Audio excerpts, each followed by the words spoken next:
Good evening, everybody, and welcome to the BTCC NXTGEN Racing League. This is Season 1. If you were wondering, you're thinking, what season we're in? We're in Season 1. We are coming from Knockhill. Round 7, 27th of May 2014. I am your commentator and your broadcaster. We have Mark Sykes will be on our race director this evening. We're at the Knockhill racetrack up in sunny Scotland where it's always raining. Weather is fair, track temperature is 26 degrees, air temperature is a beautiful 15.9. We are set for some wet weather conditions because again we run this on real weather, which is why sometimes you'll see that it's dry and other times you'll see it's absolutely raining. That's how it stacks up for tonight. As somebody's just binned it into a wall. A lot of early pace settings going on at the moment.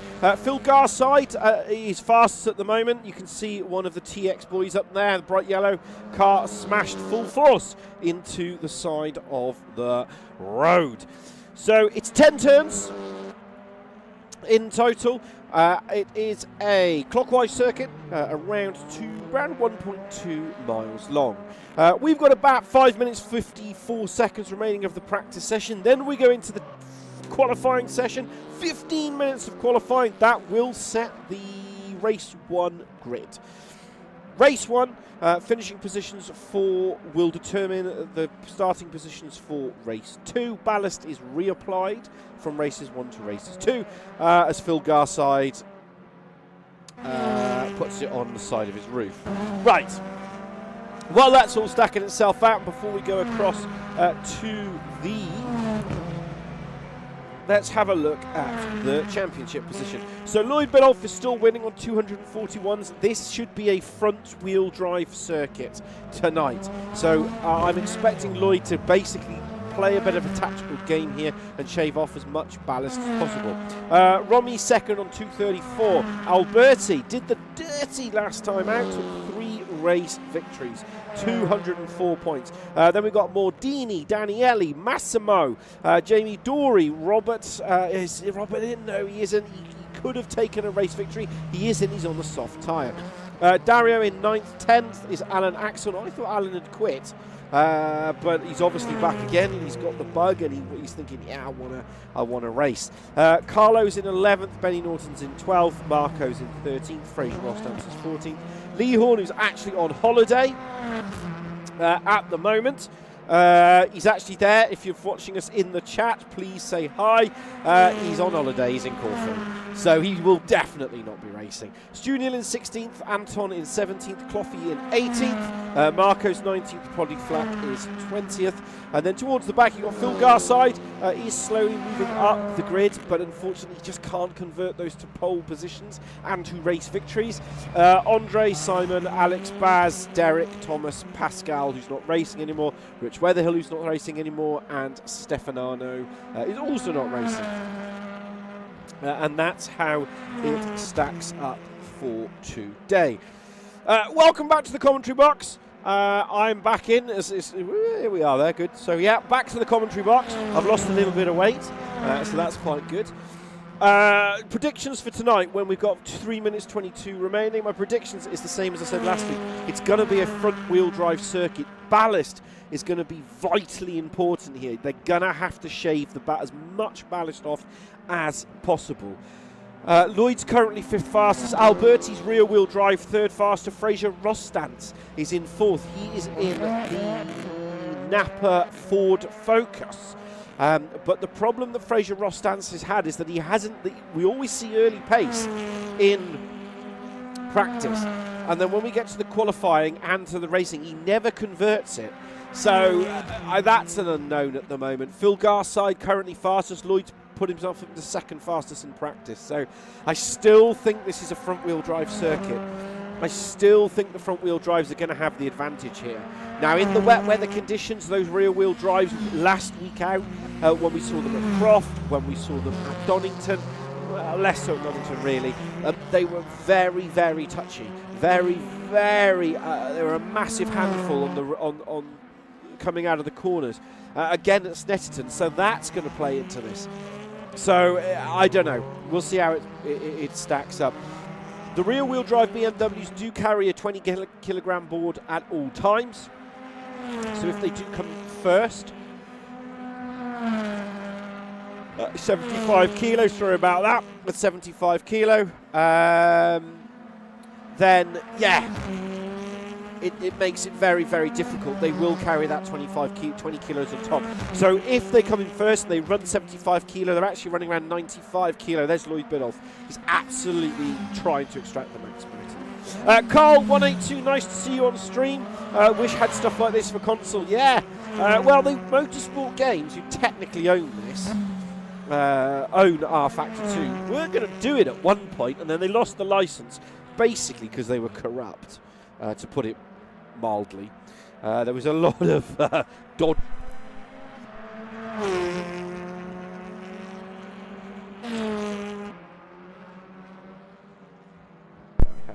So there was a lot of dodginess going on, unfortunately, which is why we never saw a BTCC game on any console. It's a real shame. Do I think it's ever going to come? Probably not. I don't think it's something we're ever going to see again, to be perfectly honest. But it is what it is, as they say. There's Massimo. The problem Massimo's had is that he is very, very fast. But he just doesn't convert the wins. That's the problem Massimo's got, is he gets himself into these silly situations and he gets himself some silly reprimands. He's a quick driver. Do I think he's going to take a race victory this season? Yeah, 100%. Probably at somewhere like Silverstone or Brands Hatch GP, depending on the weather conditions. He was fast out in Donington. He was super fast at Donington, but again, he just chews those tyres up at the minute, so that's going to be tricky for him. Alberti's gone in the pits, Fraser Rostan, so they're basically all going to get into the pits now. If they're not on a lap, they're not going to get one. Yeah, they're going into the pits. That's Fraser Rostan. And Benny Norton's behind in the new liveried BMW. So they'll all get themselves ready, and we will go into the 15 minutes of qualifying.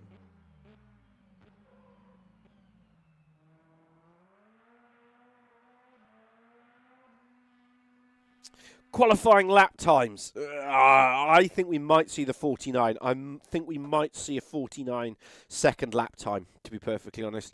It's going to be tricky. They're going to have to set up all the sectors in one go. And as we've seen time and time again this season, not one driver has managed to actually get all of the sector times in one go. They just haven't been able to do that. So we'll see how it goes.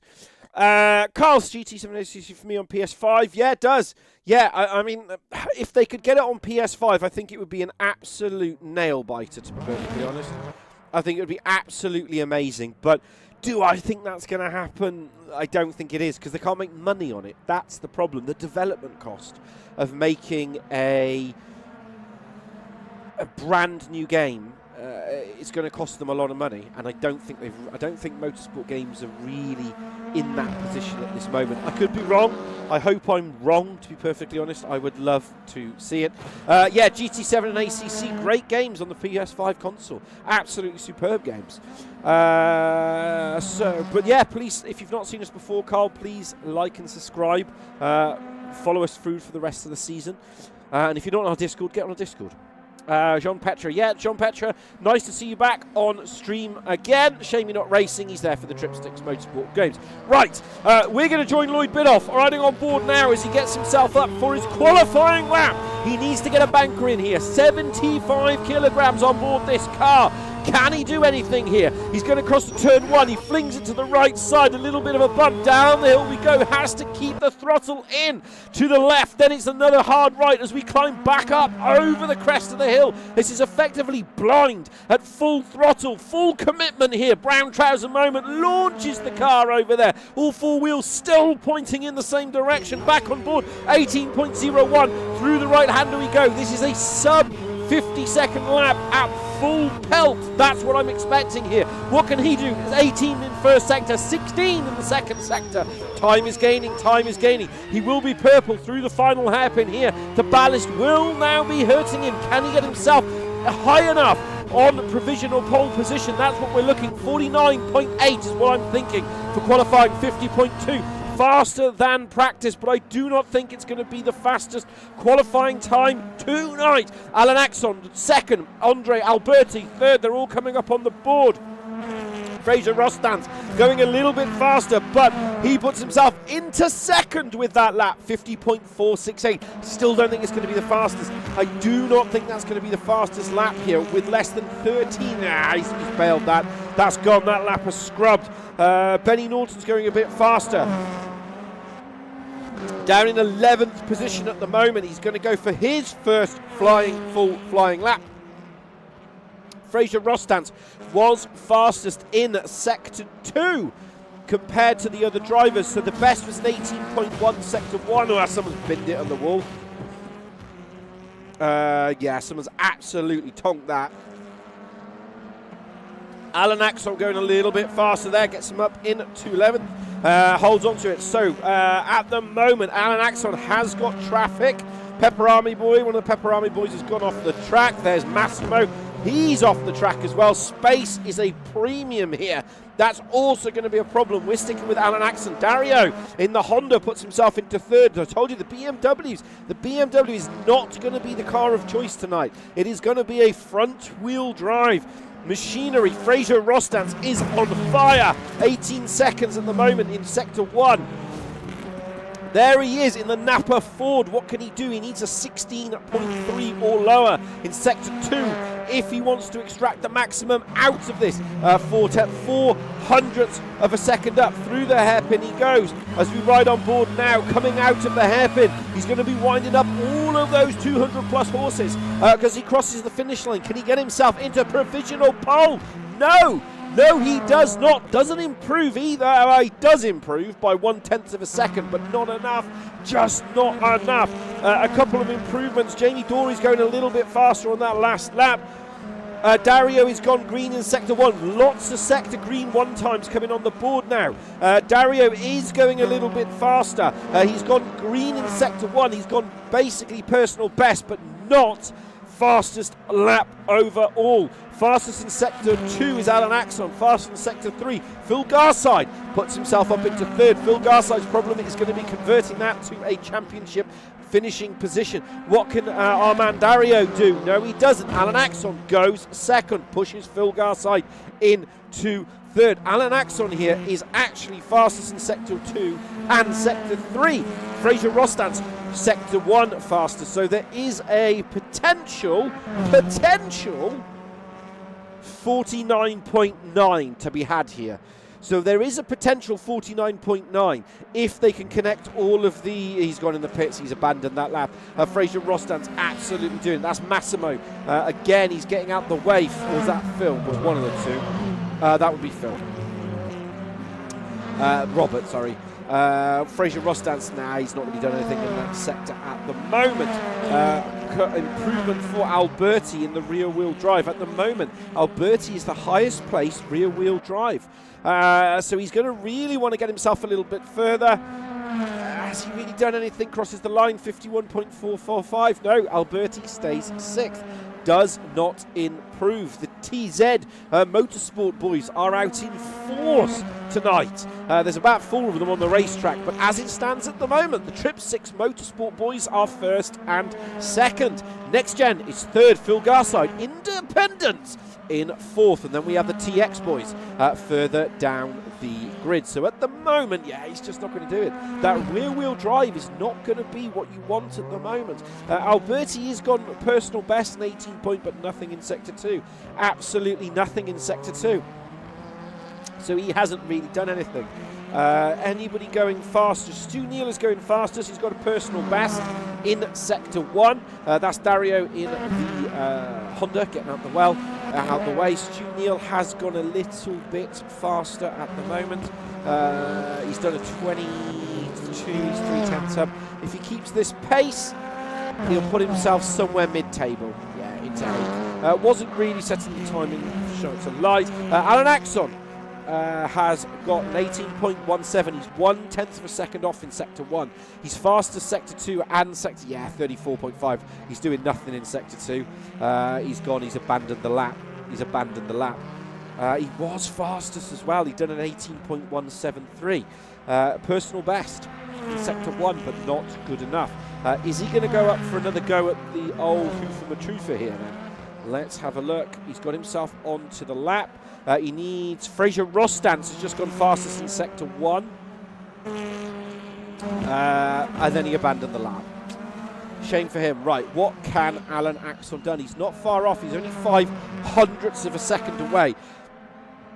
And he's currently and he's gone off the grass. He's gone off the grass again, and now he's got to be careful he doesn't impede another driver. So he's lost another lap. There is Lloyd Biddulph right behind, 50.254, fastest lap, provisional pole position at the moment. But is that going to be the fastest time? No, there is still time to be had. The timing boards say that you can get a 49.9 theoretically, based on combining faster Sector 1, Sector 2 and Sector 3 time. And at the moment, Sector 1, Fraser Rostam, Sector 2, Alan Axon, Sector 3,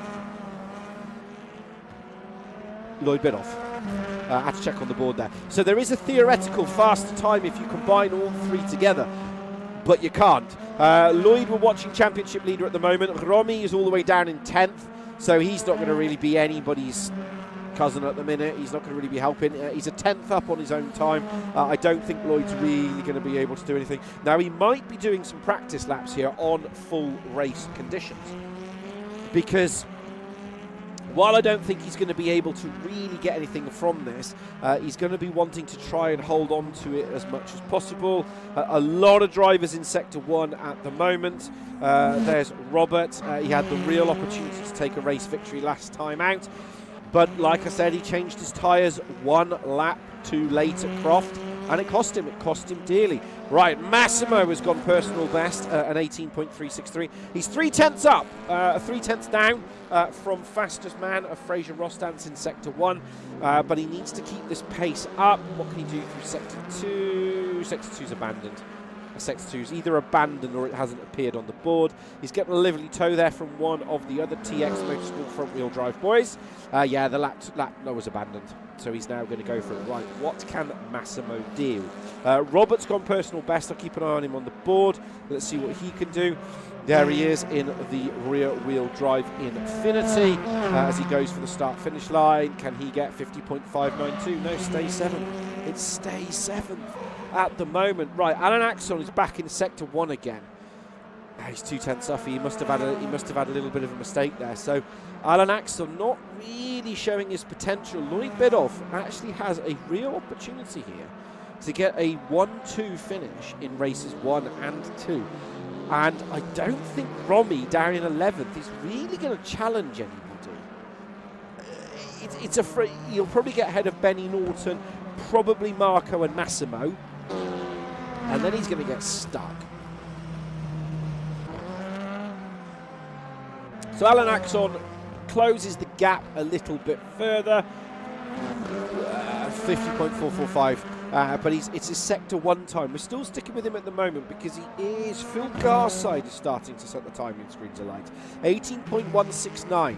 And just gone faster is Alan Axon. So Alan Axon has just done a personal best in Sector 1. Phil Garside has just gone fastest in Sector 2 by 1/10 of a second. It is on here.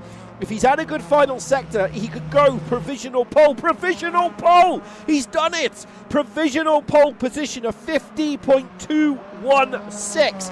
So he's done it by 0.3 of a second, but interestingly, he's still not the fastest in sectors 1 and 3.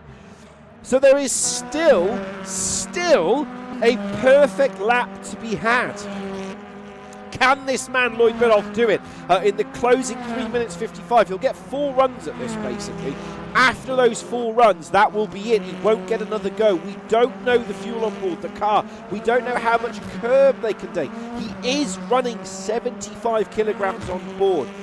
Massimo has just gone personal best in Sector 1, personal best in Sector 2. What can Massimo do here? There he is. Wow, he's given it a bit of the rear wheel slide there. He's 2/10 up. There's a yellow in Sector 2 at the moment, but I think we'll be all right. He should put himself mid-table if he can hold on to this position now. He loses all that time in Sector 3. Sector 3 has just been cropping the drivers up. Benny Norton and Jamie Dory are going a little bit faster. There's Dory in the next gen bright pink. I think that's Stu Neal vacating it to the barrier. So he's gone off to the captain barrier. Jamie Dory, there he is. No, he's abandoned his lap. Phil Garside is still out on track. There he is, 66. Star line Honda Civic at the moment. He's fastest. He's on an outlap. So what can he do here? 2 minutes 50. Alberti's gone fastest. Right, Lloyd Biddulph has just set the timing screens alight. And then he's just run off the road. So, yeah, that lap's abandoned. That lap is abandoned, so he was 2/10 up in Sector 1. So unless he's managed to get away with this into Sector 2, which I don't think he is, there's Lloyd Biddulph coming up to the hairpin now. No, he's... unless the game has given him a penalty. Yeah, no, the lap was abandoned. The lap was abandoned. So Phil Garside, currently provisional pole sitter. Lloyd Biddulph is the only driver in the 17.918s here. He just needs to play this a bit clever, I think. I know he wants to go for pole, but he's pushing the car too hard. He's near as if makes no difference, enough away from Alex Axon and Fraser Rostance. There's Rostance in 4th, which would be his highest qualifying position so far. Poddy Flack's gone green in Sector 1, 18.442. It's kind of nowhere near, but it's good for that time at the moment. Everyone else is kind of stagnated at the moment. Fraser Rostance, purple in Sector 3, gets himself 4th, stays 4th. He's not going to really do anything. Phil Garside has just gone green in Sector 1, 18.119. So the drivers are going faster and faster and faster at the moment with the soft tyres. Michael Clough is on the medium tyres. I think he's practicing for the long run here. So he's trying that out as well. What can Phil Garside do as we come up now into the final sector? He's 5/10 up in the final sector. So he's had a bit of traffic, and that's really hurt him as he crosses the start-finish line. I don't think he's going to be able to do anything really from this position now. No, 50.892. He's going slower and slower. So unless they're on a flight, they're going to have one more lap, basically, before they get anywhere round. So it will be all the way up to car 6, which will be Robert. Robert will effectively be the last one across the line. No, he'll get one more go. They'll all get one more go, and that will be it. Right, Phil Garside, he's absolutely hounding Sector 1. Again, 18.116. His best, he's just done a 16.279, which is faster than anybody in Sector 2. That cost? No, he's ahead of the queue. He's ahead of it inside in Sector 3. Dory has just spun the car. There it goes. Phil Garside, does he extend his lead? Yes, he does. He extends it to a 50.213. So he has gone fastest. Lloyd Biddulph just hit the 49.9s. That was the lap. We didn't see it. He hadn't really done anything spectacular. The board hadn't lit up. And then he's just completely ran out of talent and ran off the road. I do not think now Lloyd is going to be beaten, because unless they're on a flying lap, they're not going to be able to do anything here. So Lloyd on the last lap in qualifying for him, and all out, I'm pretty sure he probably ran out of fuel, did a 49.9. That was the theoretical fastest lap time. Alan Axon in 3rd. I don't think he's going to improve here unless he can push himself. No, he finishes 3rd. Phil Garside holds on to 2nd. Fraser Rostance is still going for it. But again, I don't think he's going to be able to do anything at the moment. I don't think he's going to be able to really push the car past that. I think that's going to be it for him. Yeah, it is, as he pulls into the pits. Stu Neal and Poddy Flack, they've all abandoned the pits. So that is how it stacks up for the qualifying session. And what a qualifying session we had. Absolutely dynamite. We knew it was going to be fast, but right at the end, right at the end, Lloyd Biddulph pops it into provisional pole position. Absolutely brilliant stuff. Absolutely amazing. Right, we're going to get themselves all ready now across for race 1. They're going to push this through and we will go into the first race of the evening. It is a 20-minute race they have on the clock. I've still got a cold if you hadn't guessed. So it's probably hay fever. Don't know which one, but it is what it is. It's 20 minutes long, and the starting positions will be based off the qualifying results. So as it stands, that's how your results, provisional results are. Lloyd Biddulph, I knew there was a 49. Phil Garside, Alan Axon, Fraser Rostance, Alberti, Robert, Dario, Benny Norton, Jamie Dorey. Romy's down in 10th, but watch out for him. He statistically always starts in 10th and then goes fastest. Massimo, well out of position. Marco, Stu Neal, Poddy Flack, and Michael Clough. And that is your qualifying results. So who do I put my 50p on? Who do I put my Lloyd Biddulph? My 50p goes on to Lloyd Biddulph. If Phil Garside is leading into turn 1, then I'd put my 50p on Phil Garside. So as it stacks up today, your starting order for today's race is as follows. On the first grid, first row, you've got Lloyd with Phil Garside. Second row, you've got Alan Axon, followed by Fraser Rostance, his highest qualifying position this season so far. On the third row, we've got Andre Alberti, followed by Robert. They are the highest placed BMW front rear wheel drives. Dario, good result for him, and Benny Norton on the fourth row. On the fifth row, Jamie Dorey, good result for him, alongside second championship position, Romy. In row 7, Massimo and Marco. Marco's out of position, so I'm not sure what's been happening. On row 7, Stu Neal by Poddy Flack, and Michael Clough, just kind of at the back, didn't really do a lot. So I think he's going for race 3 victory. I think he's playing the cards at the moment. Dylan Brown, I've been looking forward to this. Fantastic. I would hold on. It's going to be an absolutely interesting race, to be perfectly honest. Where am I putting my 50p? That is going to be the absolute question everyone's talking about. Where is my 50p? Where do I put my 50? Well, it won't be Phil Garside because he was nearly in the pits at the moment. My 50p is going to be if Phil Garside, that man there, is leading into turn 1, he will win the race. If Lloyd Biddulph is leading by the end of the first lap, Lloyd Biddulph to win.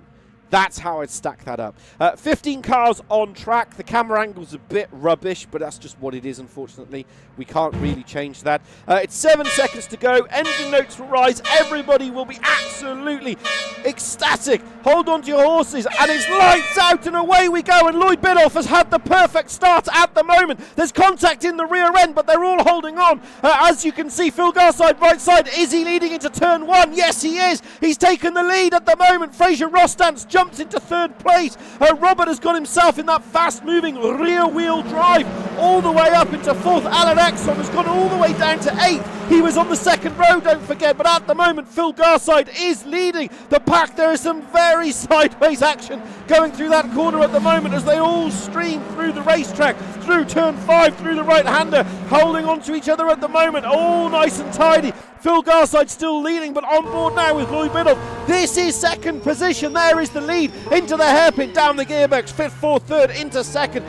Tries to go for the old switcheroo, but Fraser Rostance is right behind him. Riding on board now with Fraser Rostance. He's fighting the man ahead. The man ahead, that is second place man. This is third place man. At the moment, front wheel drive, 1st to 3rd. Front wheel drives are on it. In the background there, you've got Dario going up the inside of Jamie Dorey, trying to challenge for that position, but it's just not working at the moment. The rear wheel drives are not the car to be in. You have to be fully committed in order to get this done as they all stream through up over the crest of the hill. Again, riding on board with Dario. He's chasing down the man ahead. At the moment, that man ahead is Andre Alberti, rear wheel drive. Massimo has got himself up into 10th at the moment. Alan Axon is right on the rear end as it's 3 wide in the background there. Come on.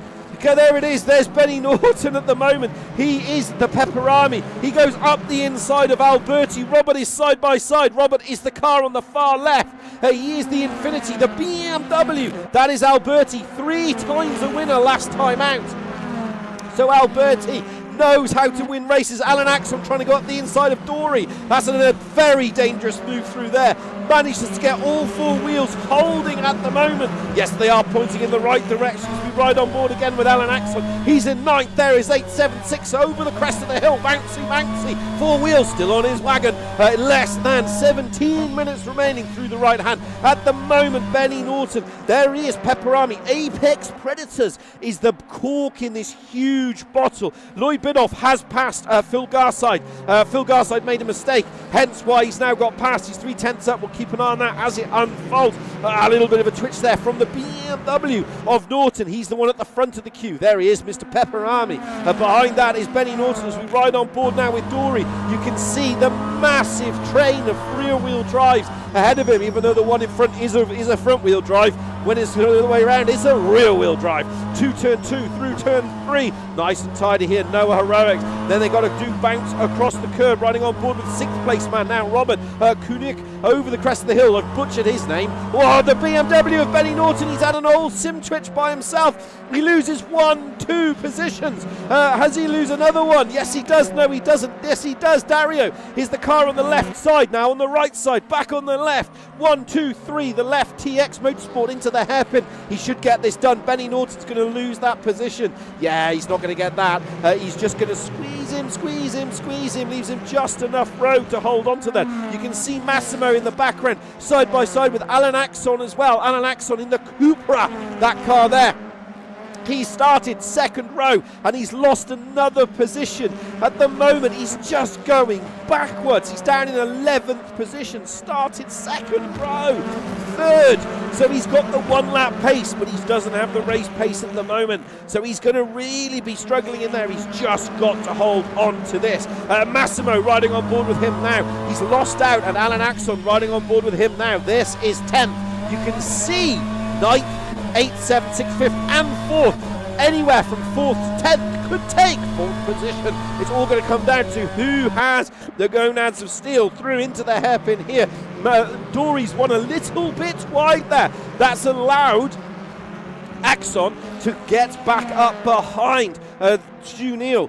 There's Michael Clough. He's going to go around the outside of Massimo. Massimo's just staying out of trouble, I think, this round. He's gone, look, I don't want to get any trouble. I just want some good races. He's holding on to that. He's slipping and sliding all over the place. He's going to have to do a little bit of a safe rejoin there. He's lost it all by himself. He's had an accident all by himself there, and that's really hurt him, and he's lost so much time. Michael Clough started 15th into 11th. Lloyd Bidoff, 50.29. Alan Axon trying to go round the outside. Oh, he's put it on 2 wheels. He's absolutely sent. Oh, there's contact. There's contact in the background. I think that was Romy. It is. Romy spinning right round. And Poddy Flack as well. Massimo's always in the wall somewhere in the race. It's just, if he didn't have any bad luck, he'd have no luck at all. So Poddy Flack's now all on his own. Jamie Dory has been released from Alan Axon, but that's because Alan Axon was on 2 wheels all but 2 laps ago. Dario Rafferty, butchering everyone's name, he's in 6th position at the moment, and he is right behind 5th place man Robert. Robert could have won the race last time out, but he didn't. It was 1 lap decision. There's Alan Axon again on sideways on 2 wheels. This is Dario rFactor2. He's lost out now, but to Benny Norton. Benny Norton riding on board now. Rear-wheel drive versus front-wheel drive versus rear-wheel drive. Can Benny Norton, can he extract the maximum from this car? Lloyd Bidoff is 1.1 seconds ahead of Phil Garside. They're pretty much stationary, 1st and 2nd. Lloyd needs this for his championship position. He needs it for the point. That's what he's got to do if he wants to extend his lead. Michael Clough is on the back of Stu Neal. This is the battle for 10th and 11th position. In 11th is Michael Clough. In 10th position is Stu Neal. So these two at the moment are stuck together like glue. And I say, oh, he's put that on 2 wheels and manages just to hold on to it. just enough to keep all four wheels pointing in the right direction. It's a tough track to pass at. Even if it looks easy, it requires a lot of dedication and a lot of talent in order to get past. And that's the problem he's got as he comes into the hairpin here, is that he's really got to think about where he pushes the car, where he places the car. Now, there's going to be some tyre management going on at this section of the race because we're getting to just over halfway. So they've really got to think about that tyre management so they can attack for the final 7 minutes. And that's the problem that the front-wheel drives have, is even though the rear-wheel drives carry 20 kilograms as standard ballast on board, they do not go through their tyres as quickly as the front wheel drives, and that's the problem the front wheel drives has, as Benny Norton is very sideways there. He keeps all four wheels on the wagon. Stu Neal's just gone off in the road. That's why Michael Clough is now up into 10th position. So he's really got to think about this now. He's really got to think about what he wants to do here, or how he's going to place that car, because Jamie Dory's fast, so Benny Norton's just got to make progress while he can. Robert is stuck kind of in a car train at the moment. He's not really making any progress to 3-times winner Alberti. There's Alberti. Right behind that is Robert, and then behind that there's Dario. And that's the problem. So at the moment, the three teammates, even though not teammates, are all basically stuck in a queue. The question is, do they go for gold here? Do they try to do something different? Because Alberti is third in the championship. He's the guy at the front. He's the BMW. That's Robert. He's not really in the championship fight here. Same as Dario behind. So they're going to have to think about this. They're going to have to really think about who's going to attack and who is going to take that position. And I think they're going to hold station for the remainder of the race. I get this feeling that unless one of them makes a mistake, they're not going to lick a postage stamp on it and send it, because they can't afford for it to go to the wrong address. That's the problem they're going to have now with the closing 11 minutes of the race. We're going to jump away from this and rejoin the battle for 7th, 8th and 9th. You've got Jamie Dory, he's in the NXTGEN team. Then you've got the Pepper Army, the Apex Predators in the middle. And then T6 Motorsports of Alan Axon. 3 different machines, 3 different individuals and 3 different manufacturers. Oh, he's gone wide. Benny Norton's gone wide. And in the background, you can see Michael Clough has just gone ice skating. Same as Stu Neal. They're all running off at that corner. So Benny Norton, the big loser out of all that. Alan Axon back up into 8th. But Alan Axon is down 5 positions at the moment. There he is. Jamie Dory up 2. So he is going to go for his best finishing position this season out. So he really wants to hold on to that as much as possible. And the question is, what can he do? Can he actually get any further now? Because Jamie Dory in 7th, he is just driving a superb race, but it's his consistency. It's his consistency that he lacks. That's the problem Jamie Dory has, is that every so often he just makes one mistake, and then one after the other, they just start rolling in and rolling in. Now, Phil Garside has got the gap down to Lloyd Biddulph to 0.3 of a second. We will watch that as it unfolds. I'll keep an eye on that. But at the moment, we're following the battle in the middle. And again, Jamie Dory's made a little mistake. He's made a tiny mistake, and Alan Axon has just pounced going into the hairpin. He's made a real big mistake there, actually. He's left him enough room. There was nothing wrong with that at all. He left him about 3 cars width and enough to put a spanner in there. Benny Norton's going to attempt to go 3 wide. That's just not going to work through there. Benny Norton's tucked back up inside Dory. Dory's still trying to hang it around the outside, but he's going to have to concede the position. But how many does he lose? 1, 2, 2, 1, 2, 2. He's lost 2 positions. So Jamie Dory's in 7th. He's back in 9th. And Alan Axon set him up and took him like a kipper. Absolutely sensational there. And then he runs off the road for good measure. Jamie Dory in 9th is just going to be not happy. And this is what I was talking about with Dory. Every so often he just makes those little mistakes, and then the little mistakes just keep coming and coming and coming and coming, and then he ends up in a bigger problem. He's just got to work on that consistency. He is a quick driver. As we were still sticking with this battle at the moment, the rest of the field is pretty evenly spread. Again, I think they're saving their tyres for the final 6 to 7 minutes.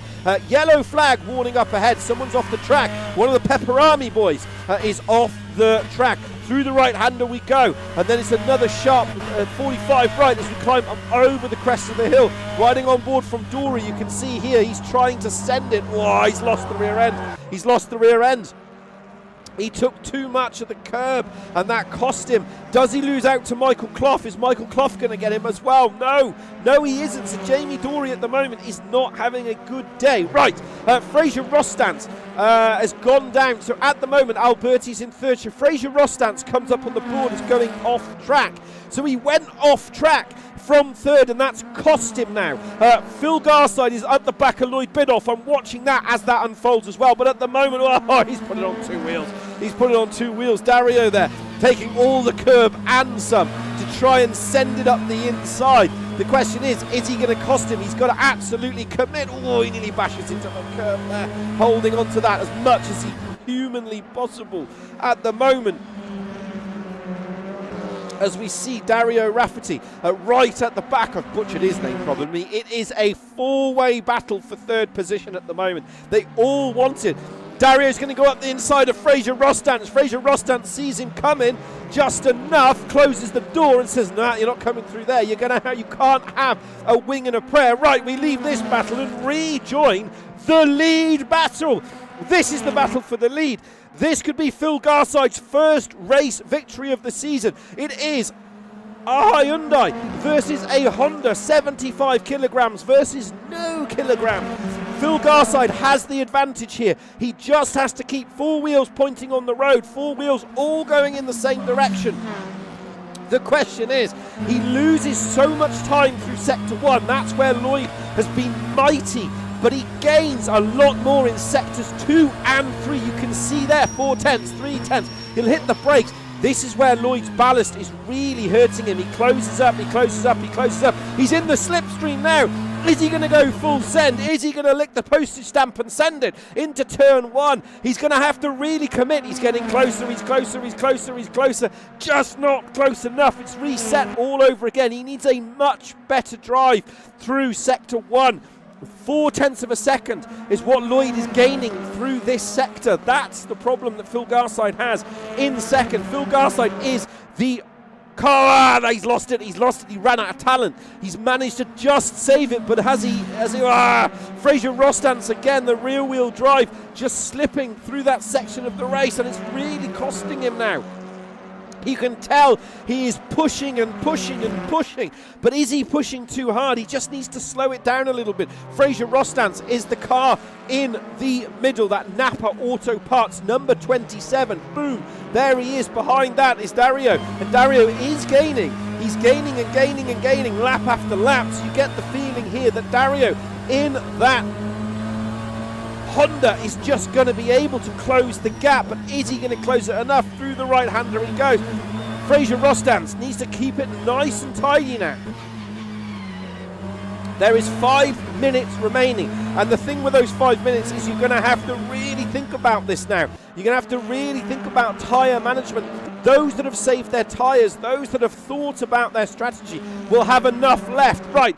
Phil Garside now has a real opportunity. He's up as closest he's ever been that he can see. He doesn't need to do anything heroic here. He just needs to nip and tuck up the inside of Lloyd Biddulph. He's given him a little tap there. The problem with that is that's helped Lloyd more than it helped Phil.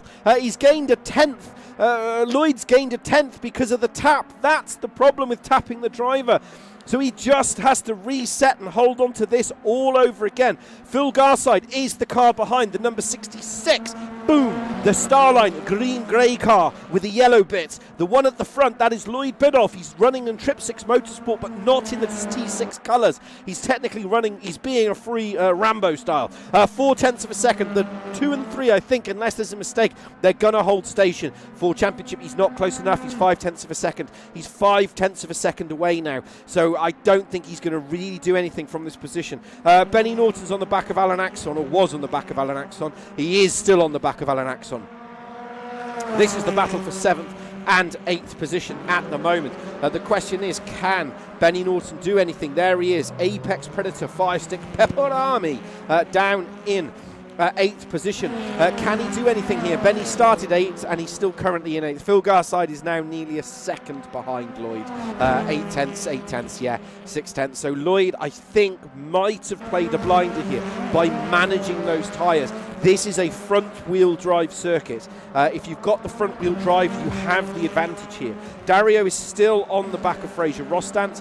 This is the battle for 5th and 6th. And there is 7th and 8th. They are still nose to tail as well. So it's all very, very close at the moment. Phil Garside, 1.3 seconds. Yeah, he's just going backwards at the moment. Yeah, he's not going to go anywhere from there. I think with 3 laps remaining, including this one, I think that's game over, really. I think Lloyd Biddulph, it's his to lose now. Any mistake, and it's his to lose. Robert is stuck at the back of Alberti. Benny Norton is still trying to attack the back of Alan Axon. Alan Axon is the driver ahead. He's the T6 TCR car ahead. And this will be his highest finish position so far. Alan Axon is wanting to get a good result here today. He needs this really for his AM Series Championship as we climb up over the crest of the hill, through the left, through the right.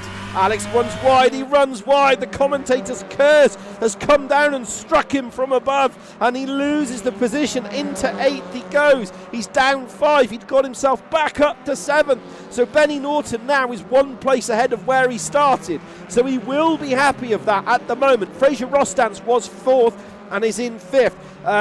He's not going to be happy with that, but I don't think he's really going to do anything from that position. Dario is still stuck behind Fraser Rostand. So Fraser Rostand at the moment is driving a superb race. It's a 50.2 second lap, which means they have, for those guys at home, we're doing about 2 laps plus 1. That's what we've got left. Now, Fraser Rostand, he's the Napa Ford. If he holds on to this, Benny Norton's kind of in the middle of nowhere. There is Dario. At the moment, he's holding on to this. So this is the battle for the next positions. At the moment, it is a 2-way battle. Dario, is he going to send it up the inside? Is he going to put a poster stamp on it? Yeah, he is, but you're not going to go through there. You're just not going to go through there. I'm not sure what he was attempting to do in that position, but that was never going to work, really. But again, we'll have a look at that post-race. Yeah, he's given the position back. Absolutely excellent racing there. An etiquette from Dario, tick the box. If I was in the stewards, there'd be no further action because he's returned the position. Brilliant stuff there from Dario. Reset again, it's 58 to go. So Lloyd Biddulph, yeah, there'll be another lap. Now, Phil Garside was attacking for the lead, but the problem Phil Garside's going to have now is that in the next race he's going to be carrying ballast on board the car. He's going to be carrying 2nd position ballast on board, and that's going to hurt him. That's the problem he's got at the moment. They're all holding stations. We're going to actually follow the leader through for the first time this season. I'm going to try and stay with the leader till the end of the race. It's never happened before. It might happen today. We will see. At the moment, there's a little bit of sim twitching going on here, I think. Yeah, the game's finally catching itself up. I don't think, realistically, there's going to be anything from this, or is it him? No, there is some sim twitching going on. Isn't that nice? So as it stands at the moment, I've got a feeling that Lloyd Biddulph is going to take the race. I think he is going to be the race victor. He absolutely deserves it. He's driven an absolutely fantastic race. The question is, can he hold on to this now through the final corner? He's got 1 hairpin to go, and he will bring the car home. Started first with a sensational qualifying position. Brings the car home in first. Phil Garside was leading, made a mistake, and he lost out to Lloyd. And the early attack, it was that little bump. That little bump cost him that position. Followed by Alberti, Robert, Dario. Again, Dario was pushing the back of Fraser. Oh, he did get him at the end. He got him at the end. Benny Norton, Alan Axon, Michael Clough brings the car home. Stu Neal will bring the car home in 10th position. And Marco, didn't really talk about Marco for the entirety of the race, will bring the car home in 11th position. Jamie Dory was 3 laps behind in 12th. Poddy Flack was 7 laps. Romy was a DNF, and Massimo was a DNF. And that's how it stacks up for race 1. So your provisional, and as I always say, your provisional race results are Lloyd Biddulph takes a superb victory from Phil Garside. It was Phil Garside's to win. Like I said, Phil Garside needed to hold on to that. If Lloyd was in the lead by the end of lap 1, which effectively he technically was, he was going to win it. And he did it perfectly. Alberti basically profiteered from some outside assistant, well, some issues from Fraser Rostance. Fraser Rostance should have finished 3rd. He should have finished 3rd. Robert gets 4th. Dario is 5th. Because Alberti, Robert, and Dario are all TZ Sim Project guys, you can see them ahead. They're effectively going to hold station because they're all helping Alberti for the championship now. Rostance, like I said, is down in 6th, Benny Norton 7th, Alan Axon is 8th. Alan won't be happy with that. He's a great hot lapper, but he just needs to work on that consistency. Michael Clough is 9th, Stu Neal is 10th. Marco in 11th, didn't really cover Marco, he's in 11th. Oh, Jamie Dory was a DNF, same as Poddy, Andre, and Massimo. And that's how it stacks up for race 1. Absolutely brilliant stuff, as always. It was absolutely superb. Absolutely loved it. It was a tough race. It's going to be a tough race. It's always going to be a tough race for those rear-wheel drives. And only because of some little mistakes did they actually get there. So I think there was more to be had. There's definitely more to be had. But welcome back to the commentary box. I hope you enjoyed that. There wasn't really a lot going on, and the bit that I really wanted to capture was the Phil Garside tap at the back of Lloyd Biddulph. Now, I think Phil Garside knew that he tabbed the back of Lloyd there, and you could see that if Phil had kept his foot in throttle, he would have gained the position. And I think Phil actually let off position. You'd have to go back and check it. Let me know what your thoughts are on stream, as always. And I think he came off the throttle, to be perfectly honest. And I think he let him have that position back. He let him basically take the position. The problem is that cost him. That was his basically overtaking opportunity there. And that cost him dearly. It cost him so much time because he was 1/10 of a second there. He could have, if he just held it a little bit, take a different, slightly wider line, he could have gone for he could have gone under the cut him and got away with there. The problem is that Lloyd just did what he needed to do, and he did an absolutely perfect job. And he held on to it, and he took the position. So yeah, and it's now raining, which is always helpful. As you can see here, we'll go to spectator mode. There we go. Yeah, it's just tough. It's very, very tough. Nothing coming across on the socials. Okay, nothing coming across on the socials. So yeah, I think it's going to be tough. It's going to be super, super tough, I think, for the drivers tonight. The rain is going to make it incredibly difficult now, to be perfectly honest. It's going to... Ballast is now changed, so if you're just joining us for race 2, ballast changes between race 1 and race 2, so it's reset all over again, and it's reset onto race 1 to 75 kilos. There's nobody... I'm just checking the socials to make sure there's nobody about. No, nobody ever wants to talk to me. So there we go. So yeah, it's going to be tough. I think it's going to be super tough for the drivers. The other one was the Dario incident, really, but he gave the position back. So I think I did get that. Let's have a quick look. Let's see if I did get that. So I did get some stuff, but I don't know if it really captured anything. And again, that's the talking point. So when a driver basically gets the push to pass. Yeah, no, I've lost it. It's probably gone on strike somewhere. So the problem with the push to pass is that if a driver pushes to pass, you effectively get a hefty penalty. The problem with that is that you can you can get not away with it, but effectively if you give the position back, there is a lower risk of a penalty. So I think wisely he gave the position back, but he had to. Oh, I do have it. Yes, we do have it. I think I did get some stuff. So I think it's a tough one, really. I think if I was in the stewards, if Dario had kept his foot in that, yes, it's frustrating for Fraser because, you know, he's...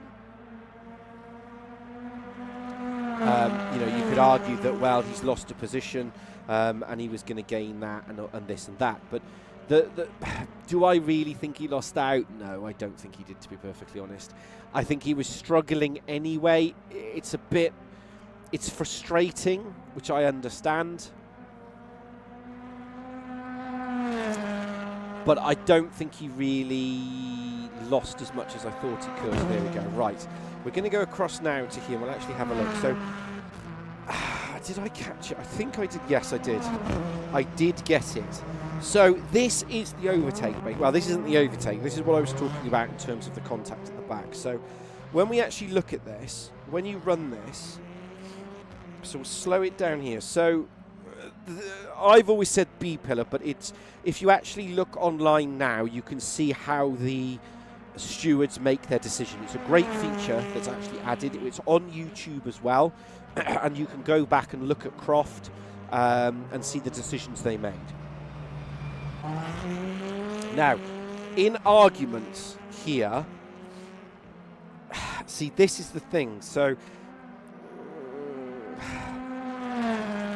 he's alongside him. So see if the pencil works. No, so it's not working. Isn't that helpful? So he's basically alongside at the moment. We'll see if that works. Does that work? Yay, right, we're back up and running. So he's alongside, he's actually alongside. There we go. So he's alongside. So yeah, he's into, it's a bit of a tough one. So you could argue that he's entitled to that position, really. Yeah, see, so for me, if we look at some of the instances that come out of Croft, that's not actually Dario's fault, because he turns into him as if he's not there. Now, you could argue that at this point, he's not alongside. It's very helpful when it does this. All the technology and it fails. Yeah, he's at the B pillar. He's there, effectively. No, he isn't. He's behind. So in the braking zone, he's actually behind. So that's what it'll... If he'd let him not have the position back, it'd be a tough one. You'd have to look at it. And me personally, I think they're both roughly equally to blame, to be perfectly honest, on that one. And this is the difference. So at this point, Dario is ahead. So Dario is now ahead. And if we go to the next clip, which is the next, basically the next corner, here we go. Halfway down the straight, you can see here, Dario's given the position back. He's basically, oh, is this the same one? It's very helpful when it does this. We have to wait for it to load up. There we go. No, I didn't get it. I didn't get it. But on the next position, effectively what happened is that he gave the position back. So I don't think there's a penalty in that, to be perfectly honest. I would say there's no further penalty involved in that, just because, yeah, they didn't do anything. There was nothing there really to be had. So I don't think there was anything in that. This is the Dory incident. I don't think there was anything this. This was Alan Axon, yeah. Alan just gets a great drive. So Jamie Dory, this is the point that Jamie Dory starts to go backwards. So Jamie Dory is here. Alan Axon is the car on the left, and Benny Norton is the BMW behind. And if we just slow it down here, he gets a great slipstream here, and then just goes into the corner. Now, what is the clever part here is Benny Norton is here. follows Alan through. He goes, well, if you're going to try that manoeuvre, I'm going to do it. Now, I do think that maybe Jamie Dorey was recovering coming out of the corner, and that's why he wasn't as fast. But he just goes wide. So he sees Alan coming. Benny Norton is miles behind at this point. He's nowhere near taking the corner. And, you know, great racing etiquette there from Dorey, but he's effectively left a BMW-sized hole between the cars, and that's exactly what happens. Is that Benny goes, hang on a minute, you're nowhere near the apex. Benny comes across like this and just puts his car smack bang on the apex. Jamie Dorey's gone, uh-oh, there's a car there. I now can't go into the apex. Alan Axon gives Jamie Dorey 1 car's width, which he's entitled to do. That is the regulation. He hasn't forced him off. Jamie Dorey then makes a second mistake, goes off into the gravel a little bit. There he is. Benny Norton gets a tighter line and gets past him. And it was at that exact moment, there you go, Jamie Dorey's lost the rear end. It's at that exact moment where things start to go wrong for Dorey. It's a real shame because Dorey is he's brilliant for 80% of the race. He's absolutely brilliant for 80% of the race. But the 20% at the end, he just, I don't know what happens. He just forgets that he's driving a car. And he is fast. He's a fast, rapid driver. It's one of those things, I think, is that I think we'll see over the season, well, hopefully towards the end of the season, that he does get faster. But I'm not sure. I'm not sure we'll see that, to be honest. I think that's good. Well, do I? Yeah, I do. Well, hopefully he does. Hopefully he does. I'm not seeing anything else on the socials at the moment. I've got a couple of messages I will get to at the moment. So we're going to go across now to race 2 for tonight's proceedings for the second race of the evening. It's having a wobbly. So as they're all in the pits having a vacation. So if you're just joining us, this is the Next Gen Racing BTC series. It's season 1. This is round 7. That's the 27th of May. I'm your commentator and your broadcaster for this evening. Your Mark Sykes is in the race director. He's the man who has control over the safety cars. There's the event. We're at Knockhill. It is a 1.28 mile circuit. The weather is fair. Track temperature 35 degrees, 15.9. Do I think it's going to rain? Oh, yes, I do. According to the weather that we have at the moment, race 1 is light wind and showers and light winds. It never progressed. Light rain, showers and light winds. So it could or could not rain. We do not know. Race 3 is just wet, basically. So I suspect there's going to be a wet race. The starting positions for race 1 are from the finishing positions of race 2. So your starting grid for race 2 is Lloyd Biddulph and Phil Garside alongside each other again. Alberti and Robert on row 2. Watch out for them, fast moving. Row 3 is Dario and Fraser Rostance. Fraser wants to make a point, and I think he will go forward. Row 4, Benny Norton and Alan Axon alongside of him. He's going to want to try and move forward. On row 5, Michael Clough, followed by Stu Neal. On row 7, Marco by Podiflack. On row 8, we have Andre Romy and Jamie Dorey. And that's how it stacks up. We are missing Massimo. Massimo has not rejoined for this race. So at the moment, we only have the 14 drivers with us at the moment. So I suspect that's how it will stack up for race 3 as well. It is another 20-minute race that we will be going through. There is a reverse grid on race 3, so it is important because positions 1 to 6 automatic, 6 to 12 will be in the draw. So you really want to get into 12th position.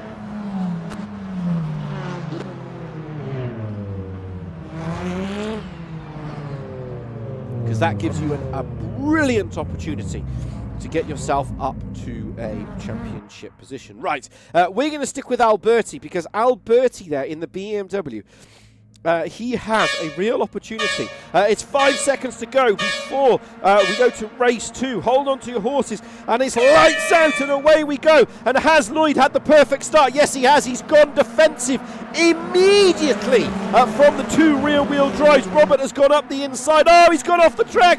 He's gone off the track. Phil Garside leads into turn 1. Lloyd Bidoff there holds onto the position. Alan Axon's up to 6th. There he is. He's gone absolutely hell for leather. As you see, Dario running off the road. Fraser Rostant's running off the road. So that's really going to hurt him. Phil Garside ran off the road, and that's allowed Lloyd Bidoff to get back up into 1st position. But Alan Axon is on fire. He's up to 5th already. Benny Norton. Oh, he's had contact from the rear end from Michael Clough, and that's compromised Alan Axon's exit at the moment. So, there's contact everywhere. Stu Neal's all over the road. They're absolutely all over the road at the moment. It's absolute carnage. It's a proper touring car race at the moment, but that's allowed Lloyd Bidoff to make an absolutely huge getaway at the front. He's into 1st. Safety car deployed. That's going to be because of the huge amount of accidents on lap 1 as it stands. So safety car is currently out at the moment. I cannot believe, well, I can believe it as it stands at the moment. So safety car deployed. Race control coming in at the moment due to the damage. That's going to really hurt some of these drivers. Now, the question is, do they go in the pits and connect themselves to wet tyres? Because it's going to rain. So if I was at the back of the grid here, I would roll the dice now. I would dive into the pits, get a set of wet tyres on, and go for it. That's what I would do if it was me. With the safety car deployed, there'll be another lap, I believe, with the safety car. Waiting for race control to say safety car in this lap. We'll get another lap of safety car at least because the lights are still flashing. It's when the lights go out on the top of the safety car at the moment. There it is as it stands. Rain's coming down. The question is, do they dive in the pits? Now, a couple of these drivers are already on wet tyres. So Michael Clough is on wet tyres. Phil Garside's rolled the dice. Alan Axon, I think that's the clever move. I really think that's the clever move here. If you've got nothing to lose, dive in the pits. Now, how long is the pit stop? There's Robert. So Robert's come out a lap down. But he's in a very clever position here. Because this snake of cars, the question is... penalty to Norton. The question is, not sure what's going on there at the moment. There is a little bit of a penalty to Garside. So basically, they pitted under the safety car. I think they're going to get a penalty for pitting under the safety car.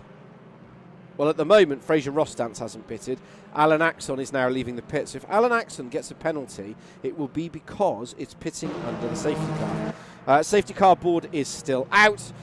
There is Lloyd Bidoff. So he's getting ready at the moment. They will have another lap, effectively, because the safety car light is still on. So it will be 3 laps as it stands at the moment. Question is, so there'll be 1 more lap. Safety car is in this lap, and then we will go racing for the final 16 minutes of race 2, and it's because of that absolute massive damage. Now, Stu Neal was involved in that incident, so he's got himself back up to 8th position, so the field has managed to close itself up.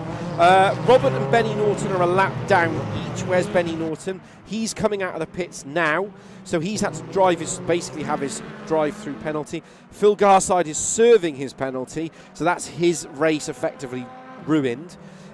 Michael Clough here is on for a championship winning position here. He's in 3rd on the wet. Alberti and Lloyd did not pit under the safety car rules. Now, Marco, I think they've made the wrong choice. I think Lloyd's made the wrong choice here. Now, Lloyd is a very fast driver, so Lloyd has the opportunity to get into that position, but the problem he's going to have is Is he going to be able to get himself away here? Is he going to be able to get a far enough lead ahead from the BMWs?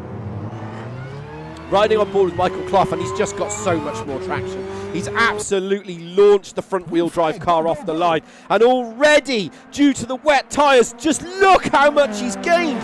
He's just buttered him going round into turn 1. He's absolutely destroyed Alberti. Podiflak here could be up for a third. He has an opportunity. Alberti's made the wrong call here. The car behind that is Romy. Romy is also on the wet tyres. I think Lloyd Biddulph has made the wrong call here. Unless the two T6 Motorsport drivers ahead are going to start working together, anybody who is on a non-wet tyre is going to have made the wrong choice. And look at Podiflak. He sailed it round into third place, and you can see there, Alberti is going to attempt this as well. He's lost another position, just going backwards and backwards and backwards. Somebody has changed cars. I'm not sure who's changed cars. There's somebody in the 88, Opel Astra. I'm not sure why that's turned up. Is that Dory? So Jamie Dory is in the Doble car. Not sure why he's changed cars. So he's changed cars. He should be in a BM in his Infinity, but he's now not. But there we go. So he's now into 4th position. Podiflak has got himself into 3rd. He's the highest placed rear-wheel drive. And Michael Clough is in the. He's just done him. Anybody who's in a wet, who's not on wet tyres, is in the wrong position now. Romy.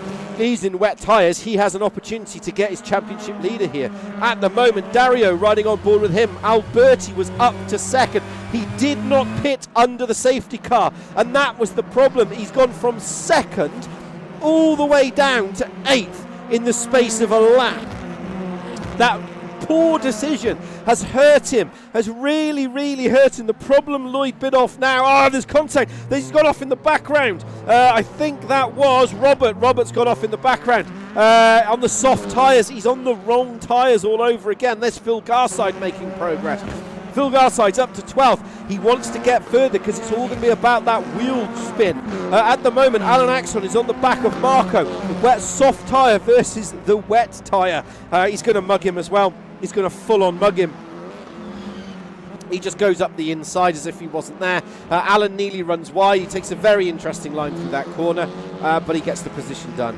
And he's mugged him. Anybody on the wet, anyone on the dry is not going to be in the right tyre. Jamie Dory is catching up to the back of Poddy, but Poddy is stuck behind Lloyd Biddulph. That's the problem. So Lloyd is currently in 2nd position and doing everything he can to hold on to that. Jamie Dory, he's going to attempt to go, he's squirming all over the road. He nearly makes contact with the back of the BMW, just holds onto it. The other BMW of Romy is making progress. And in all of that, Poddy got past Lloyd Biddulph because Lloyd Biddulph run wide.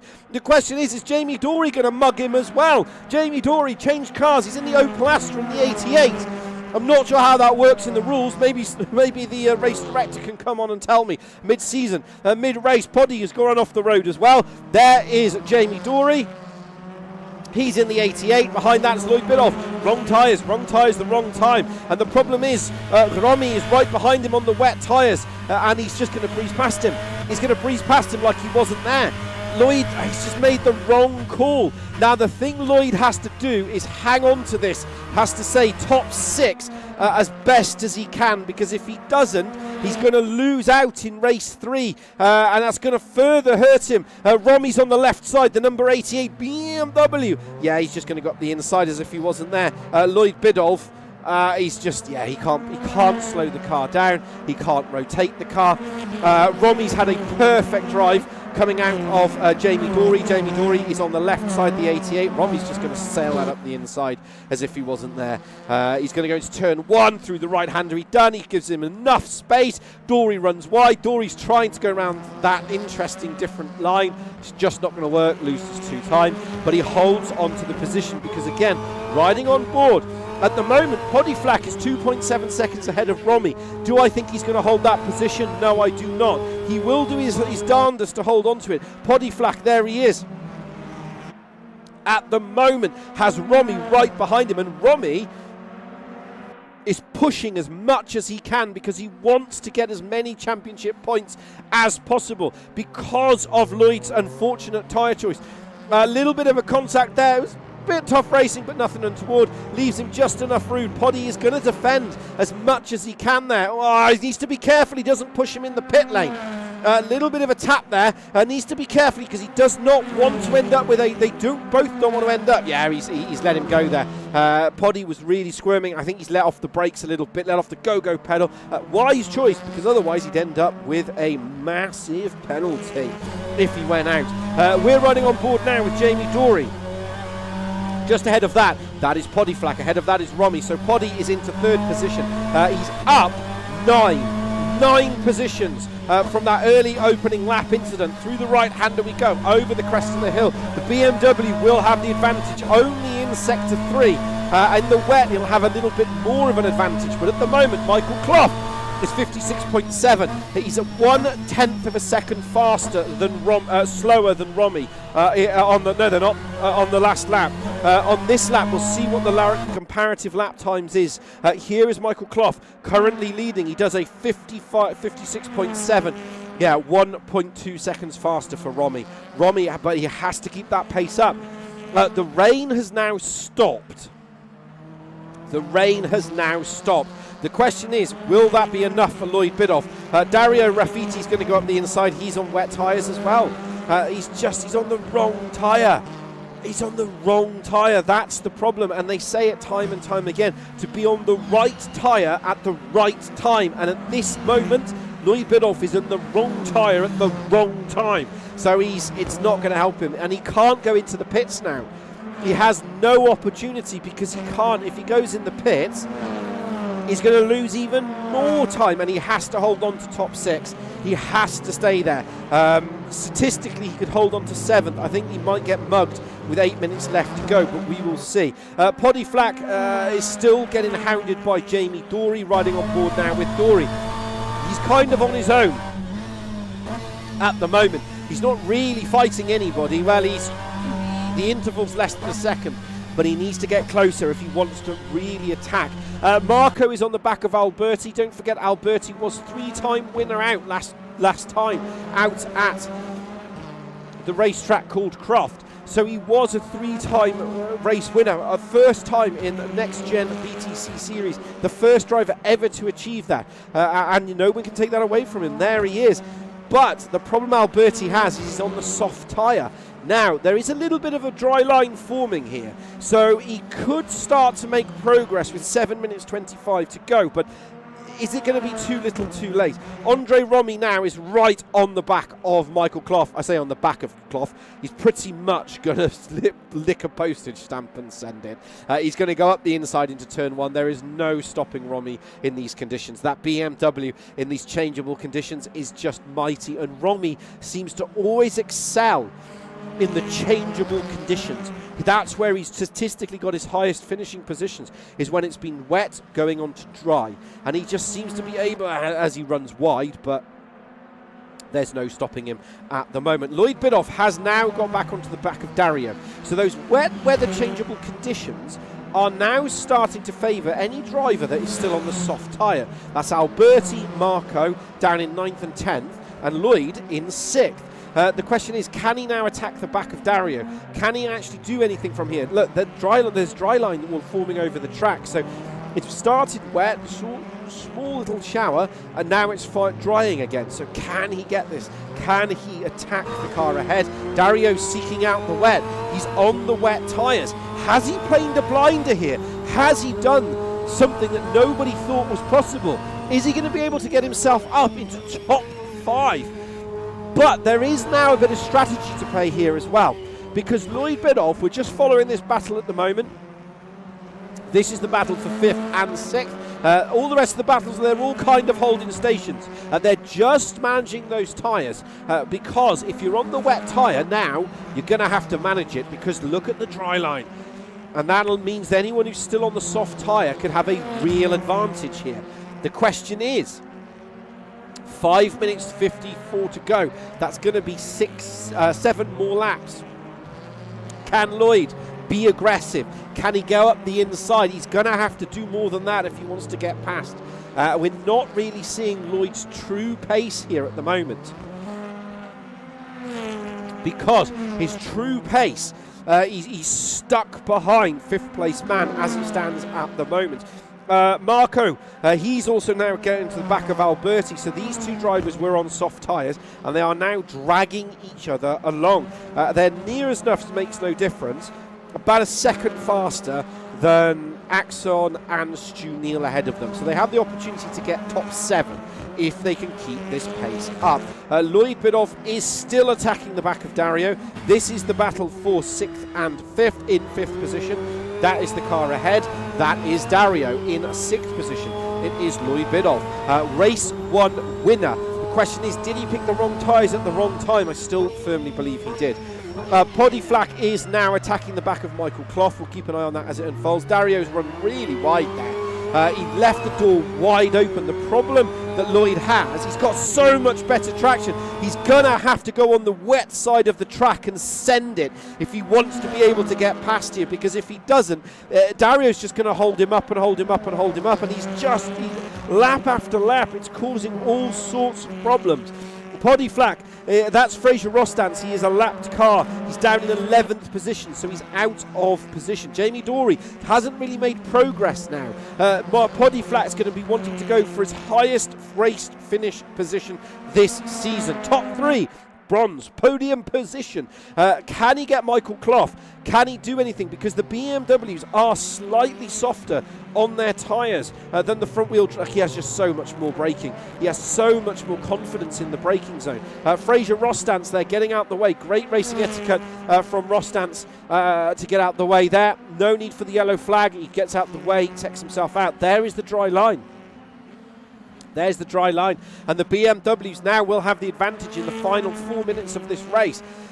So that's going to be tricky as it unfolds. Marco and Alberti, they're now right on the back of Stu Neal. I told you they were a second a lap faster, 2 seconds a lap faster at the moment. So they should get past Stu Neal. There is Stu Neal. You can see Lloyd Bidoff. Has he finally done it? Yes, he has. He's finally got Dario on the outside. We will look at that post-race. I did get that in stream. He absolutely sent that up the inside. Alberti also cleared Stu Neal while we were watching that happen. This unfolded. Now the question is, can Marco sail it up to the inside of Stu Neal? Stu Neal has no rear wing, so that's really going to be hurting the downforce on the rear end of that car because he went off the track in the earlier incident. So Dario here should just get past him. This should be just like knife through, but straight down the middle. Yeah, done. End of really. He's got that sorted. Absolutely sensational there from Marco. Ticks himself out. Right, Poddy Flack is on the back of Michael Clough. Now, these two in a former league were teammates. Because they were teammates, the question is, are they just going to hold station? Or is Poddy going to send one up the inside and go for it? That's the question. That's the issue that they're going to have here. Alberti is on the back of Alan Axon, so Alan Axon is now being hounded by Alberti's run wide there. Alberti ran a little bit wide. He's back down to 0.5 of a second. Poddy Flack, yeah, he's gone up the inside. He's got it done on the hairpin. He just needs to keep his foot firmly planted now on the go-go pedal if he wants to get past it. You can see Lloyd Bidoff is now gone purple in Sector 1, 17.477. Yeah, Poddy's got that done. He chops that across the curb. Full send, holds onto it. Through the right-hander, this should be job done, really. No heroics. Right, does Alberti riding on board now. This is Alberti down in 8th position. He is defending from his teammate, but battling the man ahead. There is Alan Axon. He wants that 7th position. He ideally wants to hold on to it. Through the right-hander he goes. Alberti's going to go round the outside. He just gets a much better drive, much more traction, and he drives away. The soft car drive, the guys now on the soft tyres are absolutely lighting the timing screens up, but the problem is they didn't make progress quick enough. So Marco should get Alan. He should get this done. This should be a job done, to be perfectly honest. And if he doesn't, then yeah, he got up the inside. An Axon, and he's outbraked himself. He's had an accident. He's outbraked himself. Axon goes, hello, I'm coming through. Gives him a little bit of a love tap, but nothing in it. There's Benny Norton in the BMW behind, all over the road. Yeah, very second-hand car.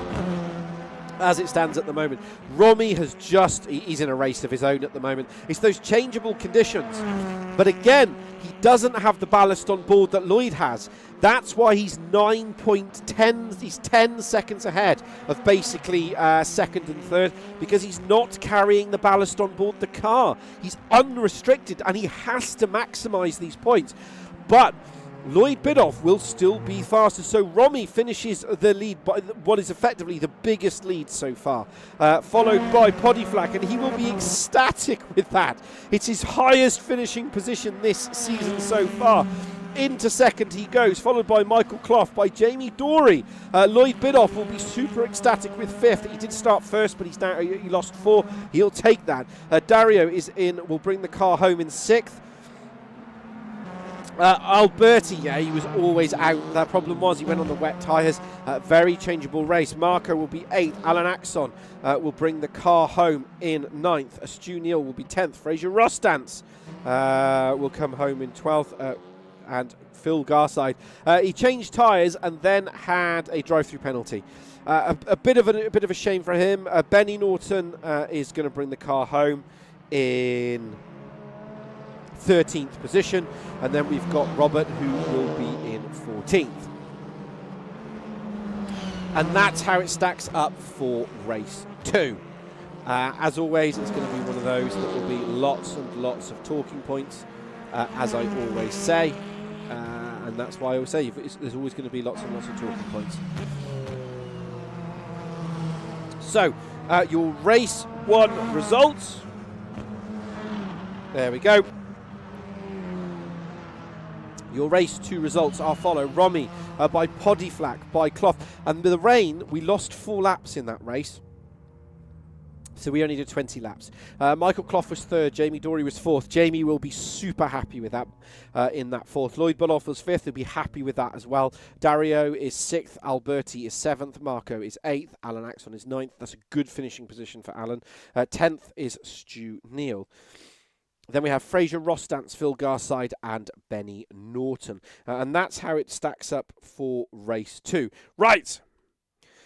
So we're going to go across to, well, we would go across to the spinning wheel if I got the spinning wheel up. So between races 2 and races 3, we will do a spin wheel, and that will determine where the finishing positions, where we split the grid. So 1 to 6 are automatically split, and then 6 to 12 is reverse grid. It's all done live on stream, so you're watching it when I do, and it will be position 12.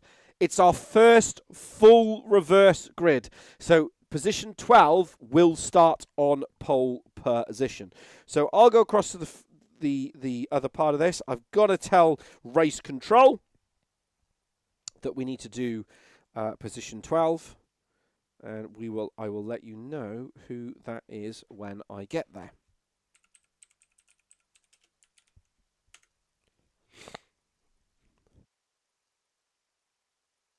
So that's been sent through to race control.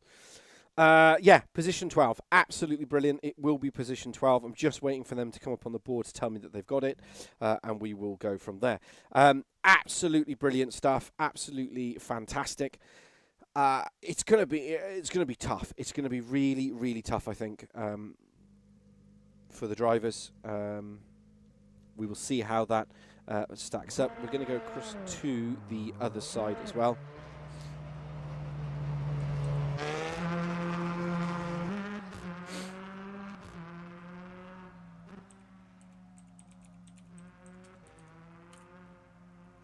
Okay, so that's all in. Right, as always, there's going to be lots and lots of talking points. Let's just set up the stream ready, and then we will go and have a look at some of the action that we've had. We'll go on board as always.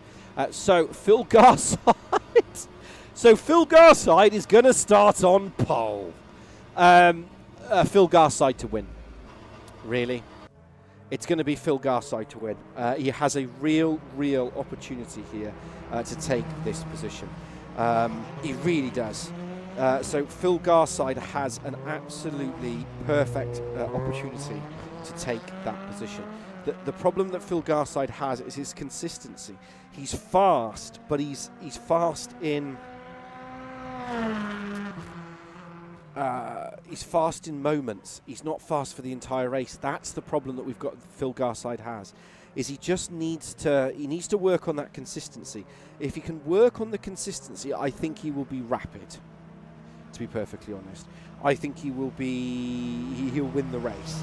But the problem that he's got at the moment, there we go. They're all loading. The problem that he's got at the moment is he's just lacking the consistency. And that's the problem that he has, is if it's the consistency. And I think he's going to struggle with that, to be perfectly honest. I think that's really going to hurt him. So let's have a little look what we got on the old replay function. Let's have a little look what we got. This was one of the overtakes. I'm not sure which overtake this was. So let's have a look. Yeah, so this is the Lloyd Biddulph overtake.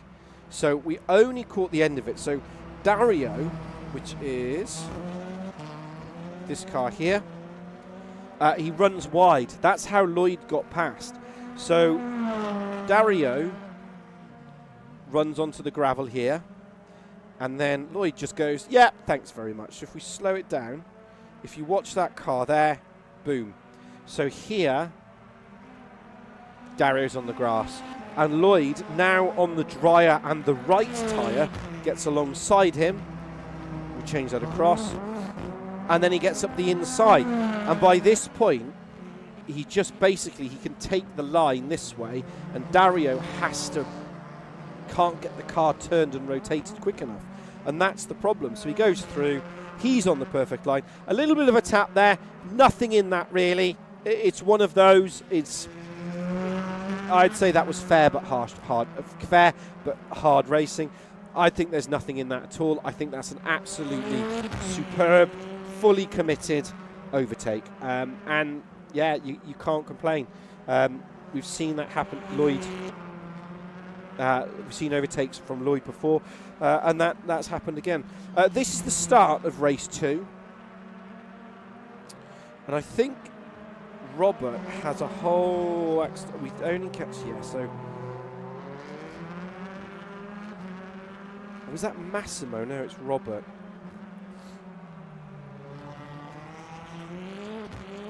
I think Alberti taps the rear end of him, because by this point, yeah, I think Alberti taps the rear end of him. So Robert goes into this gap, Alberti goes into this gap. Lloyd's going down here, and Rob's going to go down there, basically. So what happens is, these two go for the same gap here, which is never going to work. It's just not going to work. Robert gets the gap. See, a bit of argy-bargy is what it is. So Robert gets the gap, and then if you watch as we get a bit further down, Alberti will come across there. He's now moving this way, and I think that tabs the back of Robert there at that moment. We don't see the full picture, and then we see Robert over here. I think it was contact between Alberti and Robert that happened. It's all going to come down to wheel inputs on that one. If Alberti is turning and continuing to turn into Robert, it's one of those. I don't have the full views of all the pictures. I don't have the full camera angles. I've only got what I can see. That's how I'd read that one. Do I think they'll submit it? Probably not, because they're both running in the same team. They're both running in the TX team. So I don't think there's going to be any submission there, to be perfectly honest. I don't think that's going to happen. This is... Oh, this is the incident.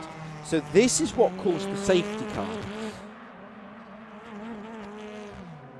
Yeah, it's a bit of a... So that's Benny Norton here. It's a silly position. So effectively, he should have gone down here. just quickly. He should have gone down here. He went down here. He goes like this. Contact. It's for me. There's nothing in that. That's not Alan Axon. That's the BMW's at fault for that. There's another accident in the background, and again, so this is Stu Neal. Stu Neal goes on this line, and Fraser Rostance has nowhere to go. So there's nothing in that for me. As far as I would say, the drivers, it's their own fault, unfortunately. There's nothing in that for me. So that's how I read that.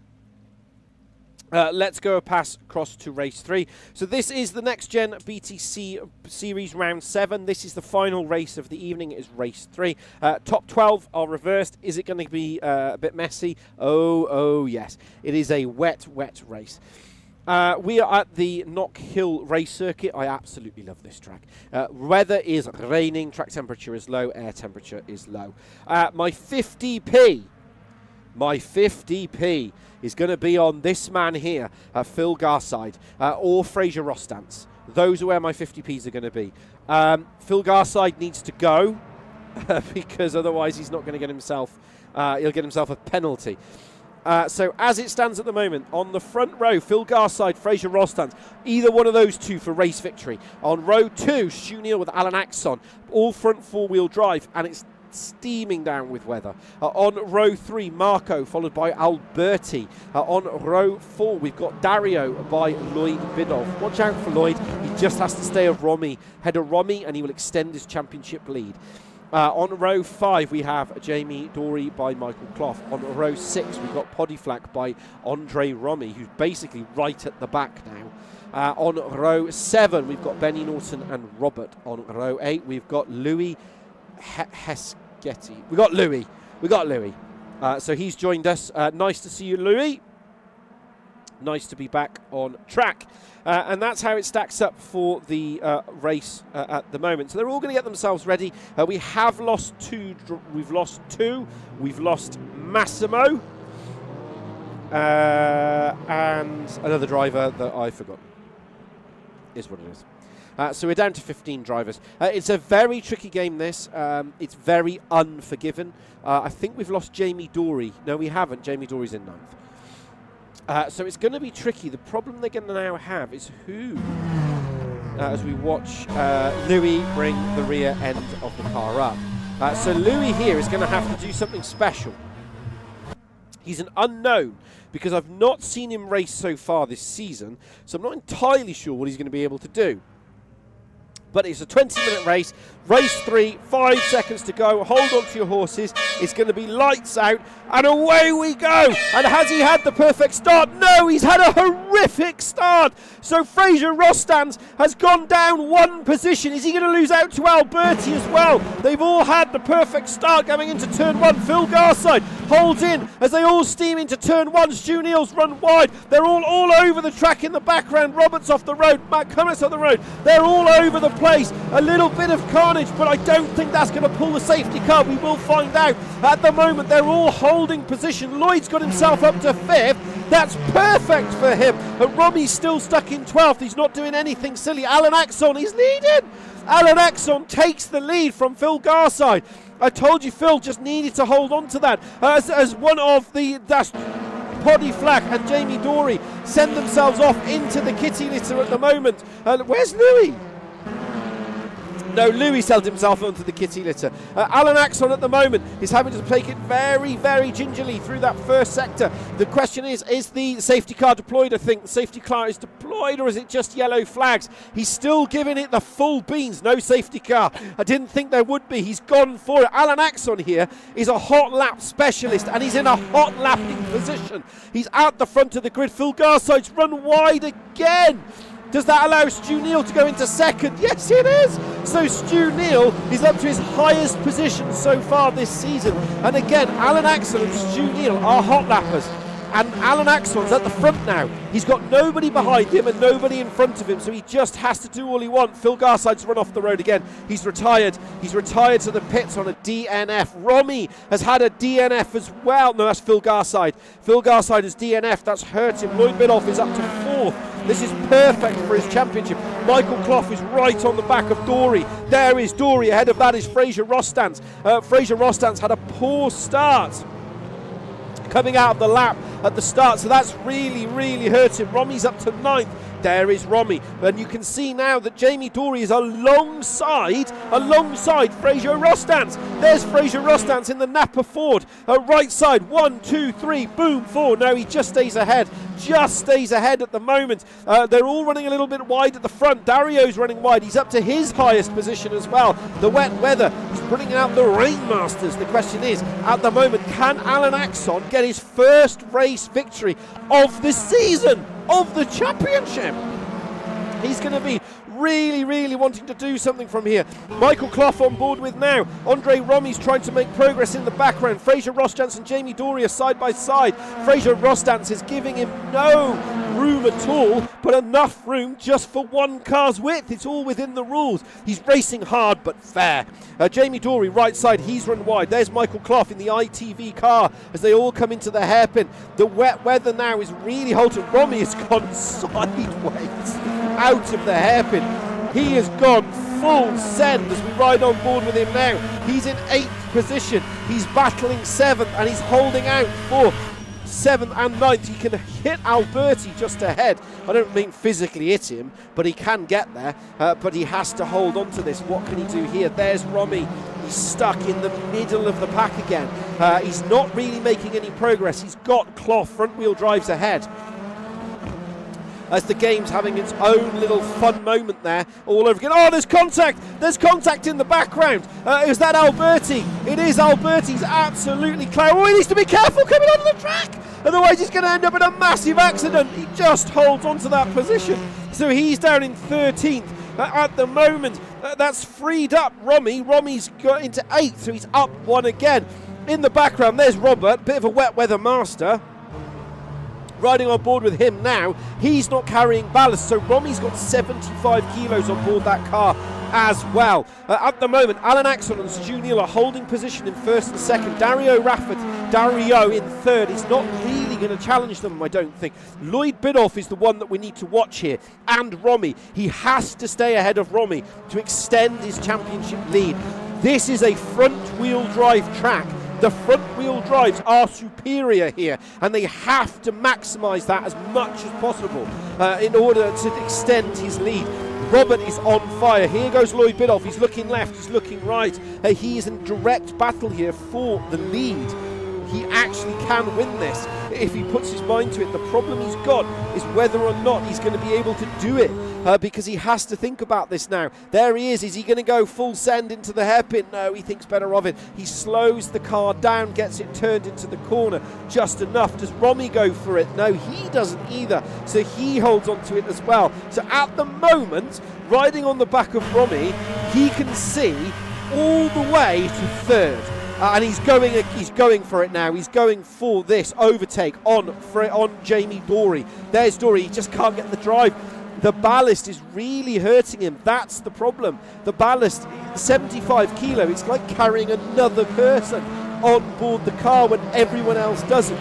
Robert is now on the bit of a move. He's gone fastest lap, last time out, 59.121. In the dry, we're in the 49s. We were nearly 10 seconds faster in the dry. Romy's going up the inside of Fraser Rostance. Fraser Rostance is the Napa Ford, don't forget. So Fraser Rostance, he's got mud. Now can Romy get himself up into 6th position? Jamie Dory, next target on the road. But Dory is he's a wily old fox, Dory is. So he knows what to do here. He's just got a better drive. No, he's had an accident all by himself. Romy's just gone off the road all by himself. So Romy holds 7th. Do I think he's going to get past in the next couple of laps? Yes, I do. And he's going for it now. That BMW, right side, left side of your screen, back to the right. And Robert's just sailed. What was Robert doing? What was Robert doing? He's just went full send. Romy's lost a position, but did he damage the car? Romy's going to be into 8th. Lloyd Bidoff holds on to 4th here. He's not going to be happy with that. How far does Robert go down? He manages just to hold the position, but Benny Norton has caught up with him. On board now, whether I think Benny Norton's thought better of that. He's let out the accelerator. So Romy, what happened to Fraser Rostance? He must have gone off. He's had a bad hit there. So Fraser Rostance, no, he hasn't. So yes, he has. He's had a bad lap, so he's going to get mugged. So Romy's going to get himself back up to 7th of where he was. So he's regained the positions that he's lost, but the problem that he's now got is that he's now 2.6 seconds ahead away from Jamie Dorey that he was fighting, and he just doesn't have the confidence on the brakes. Fraser Rostance has run wide there, so he's going to get pinged with a penalty, so he's going to have to do some slowing down in order to shave the time, but he's going to have to be clever where he does it. Romy's getting a bit of a sniff up there on the inside, but he doesn't get his head far enough up the inside. That's the problem he's got.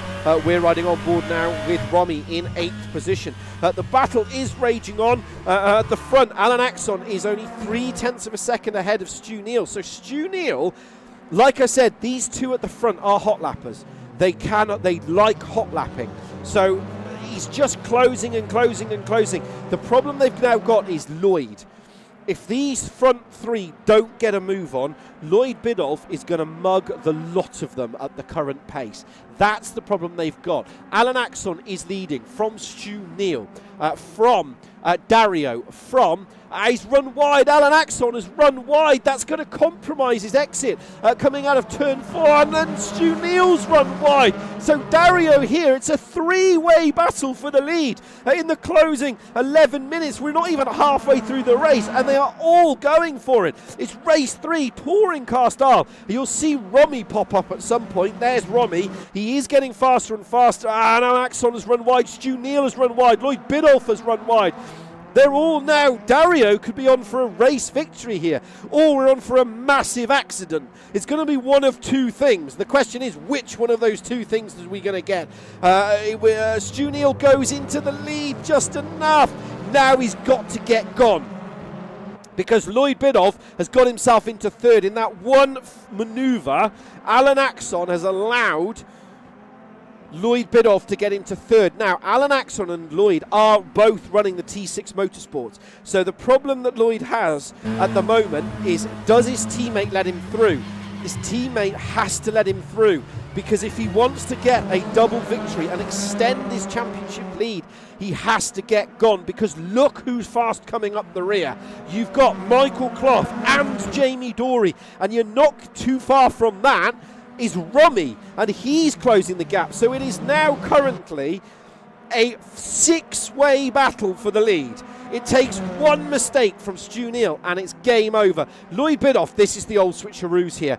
It's the old switcheroo. This is happening. It's done. Lloyd Biddulph has got it done, as Alan Axon is going to have to, and Dario has mugged him as well. And so does Michael Clough. So Alan Axon, I think, was trying to let Lloyd through so Lloyd could extend his championship lead, has inadvertently let Dario back through, and more. There's contact, massive accident all the way over. The car in the wall is a barrier. I cannot believe it. Alan Axon smashes in, Dario smashes in the wall. Can they recover themselves up? This has handed the double victory to Lloyd Biddulph. Jamie Dorey's run off the road. Michael Clough is up to 3rd. The weather conditions are proving very, very tricky. We did get that, so I'm going to look at that post-race, so do not go anywhere if you want me to look at that, because we will look at that. So Jamie Dorey up to 4th. Lloyd Biddulph is 1.4 seconds away from Stu Neal. He does not have to give that position up. So at the moment, riding on board now with Stu Neal, he will be leading a lap of the NXTGEN BTCC Racing Series. The question is, can he finish top 3? He's extended his lead to Lloyd Biddulph by 1.4 seconds, and he's extended that now. Well, he did extend it. But Lloyd is mighty in Sector 1. Lloyd is just fast in Sector 1. He's been the fastest there all day, and he will continue to be the fastest there. But Stu Neal is extending his lead back in sectors 2 and 3.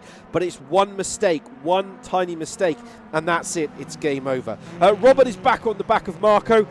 That is Romy? That's Romy down in 10th. What's he doing down in 10th? His last lap was a 58.845. It was a 59. He's gone off the road somewhere. His lap was not fast. His day is going from bad to worse, but this isn't a rear-wheel drive circuit. It's a front-wheel drive circuit through and through. And I've realised I haven't had the timing screen up from for the entire race. But there you go. So, yeah, it's a... So, yeah, I think his teammate's going to... So, Roberts led him through. I think that was the nicest thing he could do from this moment. Right, Lloyd Biddulph is right on the back of Stu Neal. Yeah, so Stu Neal here is going to have to defend for his life if he really, really, really wants to take this position. Because Lloyd Biddulph has got less ballast on board. He's absolutely honed into that car at the moment. And he's going to do this up the inside into the hairpin. Stu Neal's going to have to go defensive. What he needs to do really is more of the Jason Plato manoeuvre. Is park it on the apex slowly, a little bit longer, and then go a bit faster. That's what he needs to do, because if he does anything else, he's going to get mugged going into turn 1. That's the problem Stu Neal's got, is that he hasn't got a rear gunner behind him now. There's no apex predators behind him, so that he's on his own. It's now a flat-out race between Stu Neal and Lloyd Biddulph. And there's only really one place he can overtake if he makes a mistake. So Stu Neal just doesn't need to get rattled. But the problem Stu Neal has had in the past is that Stu Neal will make a silly mistake. I've seen it time and time again. And then his day just goes from bad to worse. Jamie Dorey in 4th. He's slowly approaching 3rd position man, Michael Clough. Michael Clough is just ahead. There he is. It's raining again, so he is getting closer and closer and closer. Lloyd Biddulph now is right on the rear end of Stu Neal. Stu Neal there has run wide, but he doesn't need to do anything heroic. He needs to go right. He's left the door wide open there, and Lloyd Biddulph surely is going to get the much better drive. Difference in ballast, difference in confidence in the braking, and Lloyd Biddulph here just picked his moment, smashed the go pedal down and went for it. He gets it done. Sensational move there from Lloyd Biddulph. He takes enough of the track as he dares without compromising it. This surely now is Lloyd Biddulph's to win because he just needs to keep it on the tarmac. He doesn't need to do anything silly. Romy is all the way down in 9th position. Lloyd has to maximise his opportunity at this track. It is a front-wheel drive superiority track before we go to Silverstone, and that's where he's got to maximise that. But Stu Neal is not giving up. The problem Stu Neal has is that he needs to get a much better drive coming out of the final hairpin. Riding on board now with Stu Neal. Lloyd takes a different line through there. He parks it. He's got a little bit of wheel spin. That's the line that Stu Neal should have taken. Lloyd just takes a perfect line through there. He doesn't go wide. He doesn't take too much core or exit speed. Benny Norton's fastest lap so far, 57.644 on the last lap. He set the timing screens alight. Absolutely lit up the timing screens. Marco is attempting to get past, Robert is attempting to get past Marco. Robert is in 11th. Marco is in 10th position.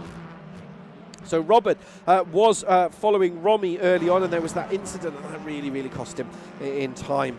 So that's really going to hurt him. What can you do from here? Marco really was up top 3. Right, Michael Clough is now on the back of Stu Neal. Well, I say he's on the back of Stu Neal. He's alongside Stu Neal. So Stu Neal, he must have cooked his tyres. He must have pushed those tyres too hard, because it just looks like he's got no grip out there at the moment.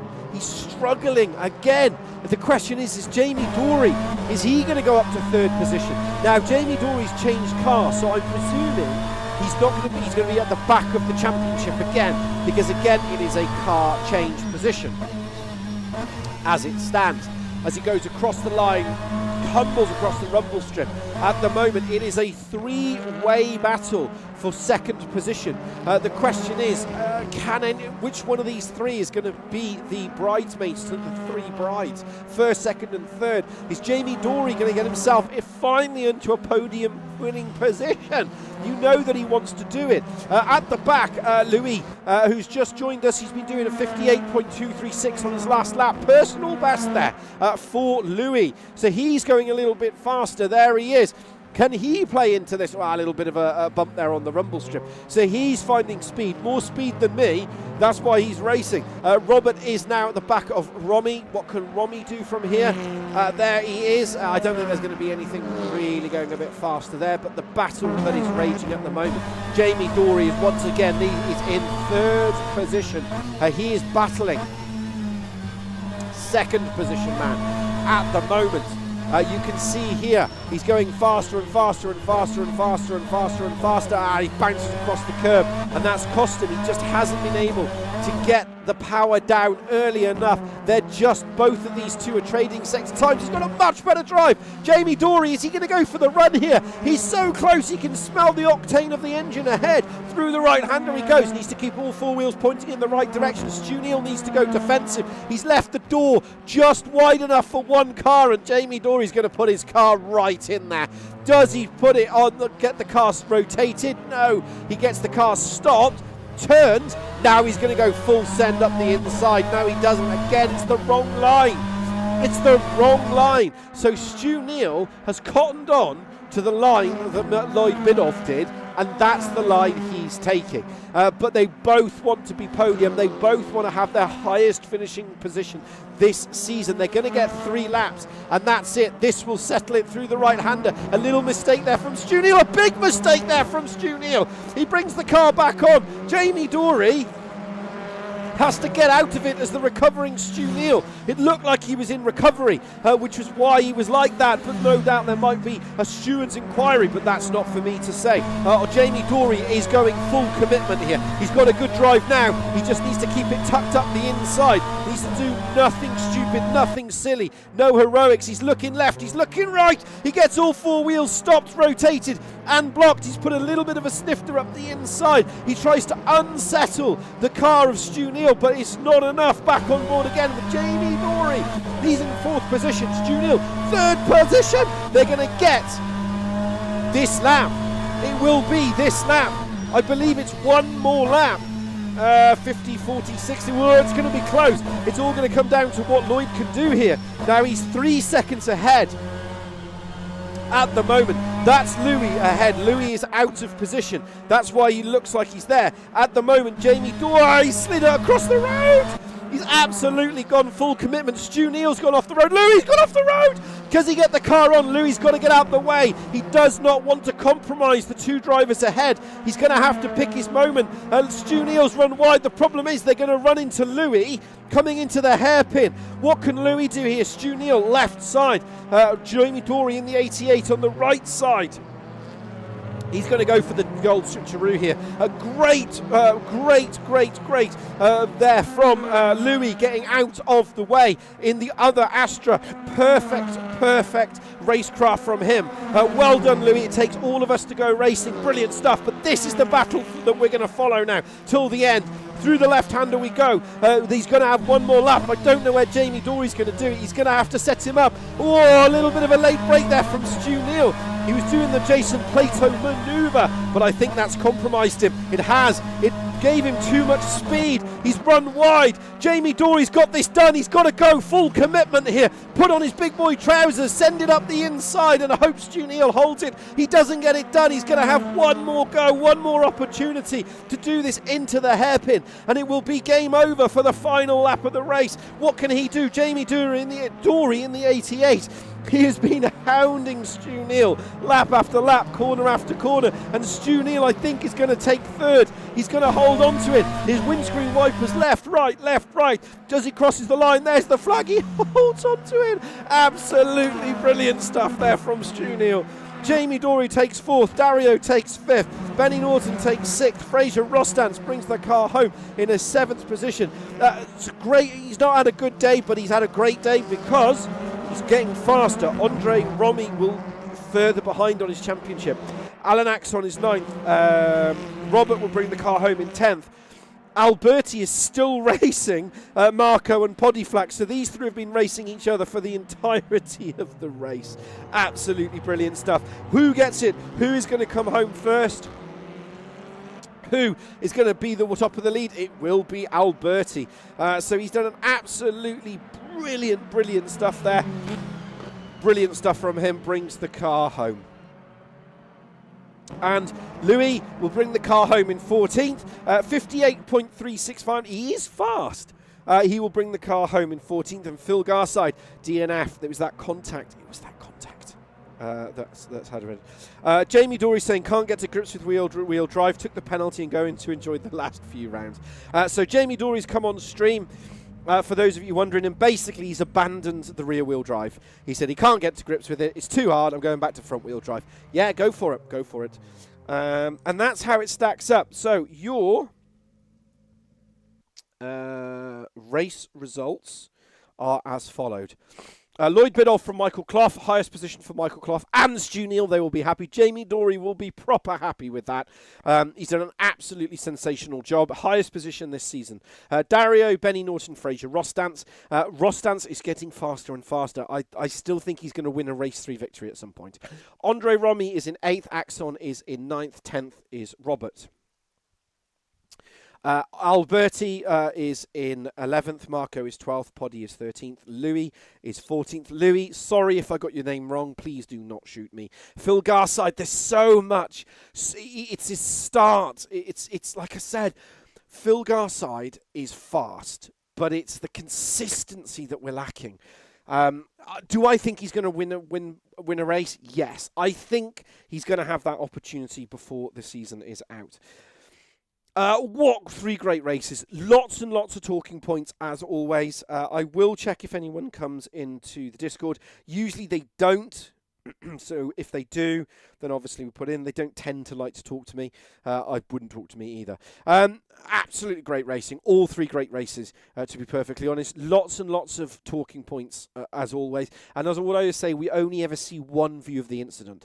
So I would highly recommend, I will link it, but it will be done in about a week, so you'll have to go back and watch them post after to the restream of the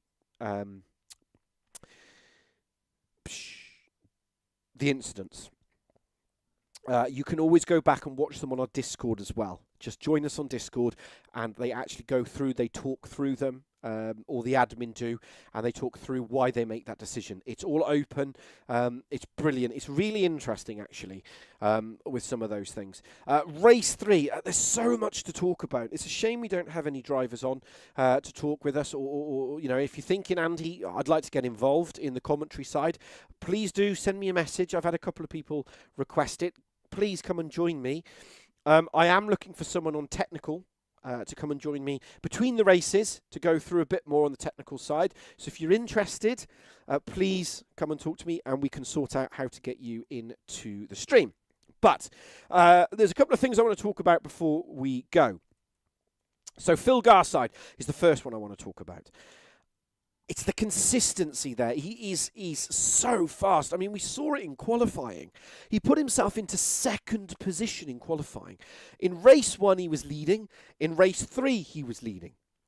In race 2, he was leading. But after half a lap to a full lap, he wasn't leading anymore. So I think his consistency is lacking. If he needs to work on that consistency, I don't know whether he gets into the front and then he's not managing the pressure. Do I think he's going to get a race victory? If he can get that under control, 100%, I think he's going to get that a race victory. It's going to be harder now because this was a front-wheel drive centric circuit. It's going to be harder. Do I think he's going to do it? Yes, I do think it's there. The BMWs with Romy, he was always going to struggle. This isn't a rear-wheel drive circuit, and with the wet weather again, the BMWs just couldn't get their power down. It was a tough decision for him. So I think he's just got to. I think he's really just got to put up with it and just move on. It's going to. I think it's going to come down to the last race. I think the next 7-2, yeah. It's going to come down to Brands Hatch GP, and then it's going to be fairly equal, to be perfectly honest. And that's all going to be about position and teammates. So that's what I think it's going to come down to. Alan Axon, great driver, but as I've said previously in the streams, and I've seen him race in Trip 6 Motorsport as well. So he's a Trip 6 Motorsport driver, and I've seen him race there as well, both on Race Room. I've had the pleasure of watching him on Race Room as well. He's a hot lapper. He's so fast on the one hot laps. And when he gets into the groove, he's fast. And we saw that in race 3. He got ahead, what he needed to do at Phil Garside, and he was fast. And he was breaking away. But then, did he cook his tyres too quickly? Did he, was he managing that correctly? Because you can argue, yes, the update has meant that the rear-wheel drives have a bit of superiority. Yes, you can argue that. But Lloyd Biddulph was carrying ballast, and he's just managing his tyres at the moment. And he's being a bit cleverer now. We'll get to Lloyd in a minute. I don't know. I think Alan could win a race. The problem Alan's got is he needs to manage the gap. Once he'd got to 2 seconds, he should have just stuck at 2 seconds. And that's where he should have got. Stu Neal, great racecraft there, but again, he's a hot lapper. Like I said in commentary, he's a hot lapper. I've commentated on Stu Neal for a long time. I've seen him race in a number of different leagues, and he's so fast on the hot lap. But he's got good racecraft, but whenever he gets into the lead, I do not know what happens, but over 90% of the time, he just loses it. He just goes slower. So for him to get top 3 and to fend off Jamie Dorey, I think is a stellar result. Michael Clough, good result for him. Michael Clough's fast. He's just a fast driver. He's just learning the car. Give him a little bit time. Again, he'll go faster. He's now part of the Trip 6 Motorsport admin crew as well. So I think he's now going to benefit from Lloyd and Lloyd's experience on rFactor2. So I think he's going to benefit from that. So watch out for him. So that's going to be exciting. Poddy Flack was the big one as well. He got top 3 finish. Never seen that. BMW as well. And he doesn't even like Knockhill. So that's a big result for him. It's a tough game. I mean, I can't drive the cars on this. So, even though I do give my viewpoint on the drivers, they're still better than me, to be perfectly honest. Yeah, a lot of them are coming down here. And they're all coming down. They're saying that if you like rFactor2, try iRacing as well. So, and there is an iRacing league for NXTGEN. So NXTGEN do an iRacing league as well. I think it's also touring car, and it's also broadcast live as well at the start of the week. You can follow that. It's well worth watching. I would highly recommend it. Well, that's it for me. There's nobody joined me in the chitty chatty box. Chitty chatty box is what I said. Don't report me to the police. Yeah, and there's nothing really coming in at the moment. So thank you, everybody, as always. We will be at Donington Park GP next. That'll be next week on the 5th of June. Then Silverstone, and then Brands Hatch. Donington Park GP, BMW-centric track, that. That's going to be the BMWs through and through. I think that's going to be a BMW track. Changeable conditions. Romy's the fastest driver out there. He was just unlucky today with Robert. Robert just, I think, outbraked himself and took him out. So again, will that be submitted? I don't know. Probably. If it is, that's for me. That's a straight penalty. It just is. It's one of those. Silverstone will be a BMW track. It's a fast-flowing track. It will be BMW. That's where Romy's got to make his points. I think next week out, you're going to see Romy Lloyd, I think, will be how I'd put it. And then you'd see I think we're going to get another triple of a rear-wheel drive at Silverstone, and then it will come down to Brands Hatch GP. And it's going to come down to teammates. That's how this championship is going to be won. Now, that's the problem Lloyd has got, is he's going to have to rely, he's going to have to get his Trip 6 Motorsport crew, and he's going to have to get them to work for him if he wants to win this championship. And if Romy wants to win, he's going to have to get his teammates to work for him as well. And that's what it's going to come down to. Alberti for the TX Motorsport boys, he's an outside chance. He had a great race last week, and this week he's just had a horrid time. He didn't like the track, but he's going to have less ballast. So I think it's a 3-horse race now for the final championship battle. I still think it's Lloyd's to lose. I still think this is Lloyd's to lose. He's just fast. He's consistent. It's going to be tough. It's going to be tough. As always, thanks for joining me for the full proceedings. We are a bit slicker now than we were at the start, so we are actually getting through the races quite quickly, which is really good. So again, thank you for joining me. Don't forget to like, subscribe, share it with your friends. Go back and watch it. If you wait about an hour, I'll have gone in and changed everything, so you can just skip the talky bits because they're a bit boring and go straight to the racy bits, which was the good bits. Follow us on Discord as always. Yeah. And thank you very much for joining. Thank you very much for following me and listening to me for the last hour and 15 minutes. Enjoy the rest of your week. Enjoy the rest of your weekends. And I will see you next time out at the Jonington GP racetrack.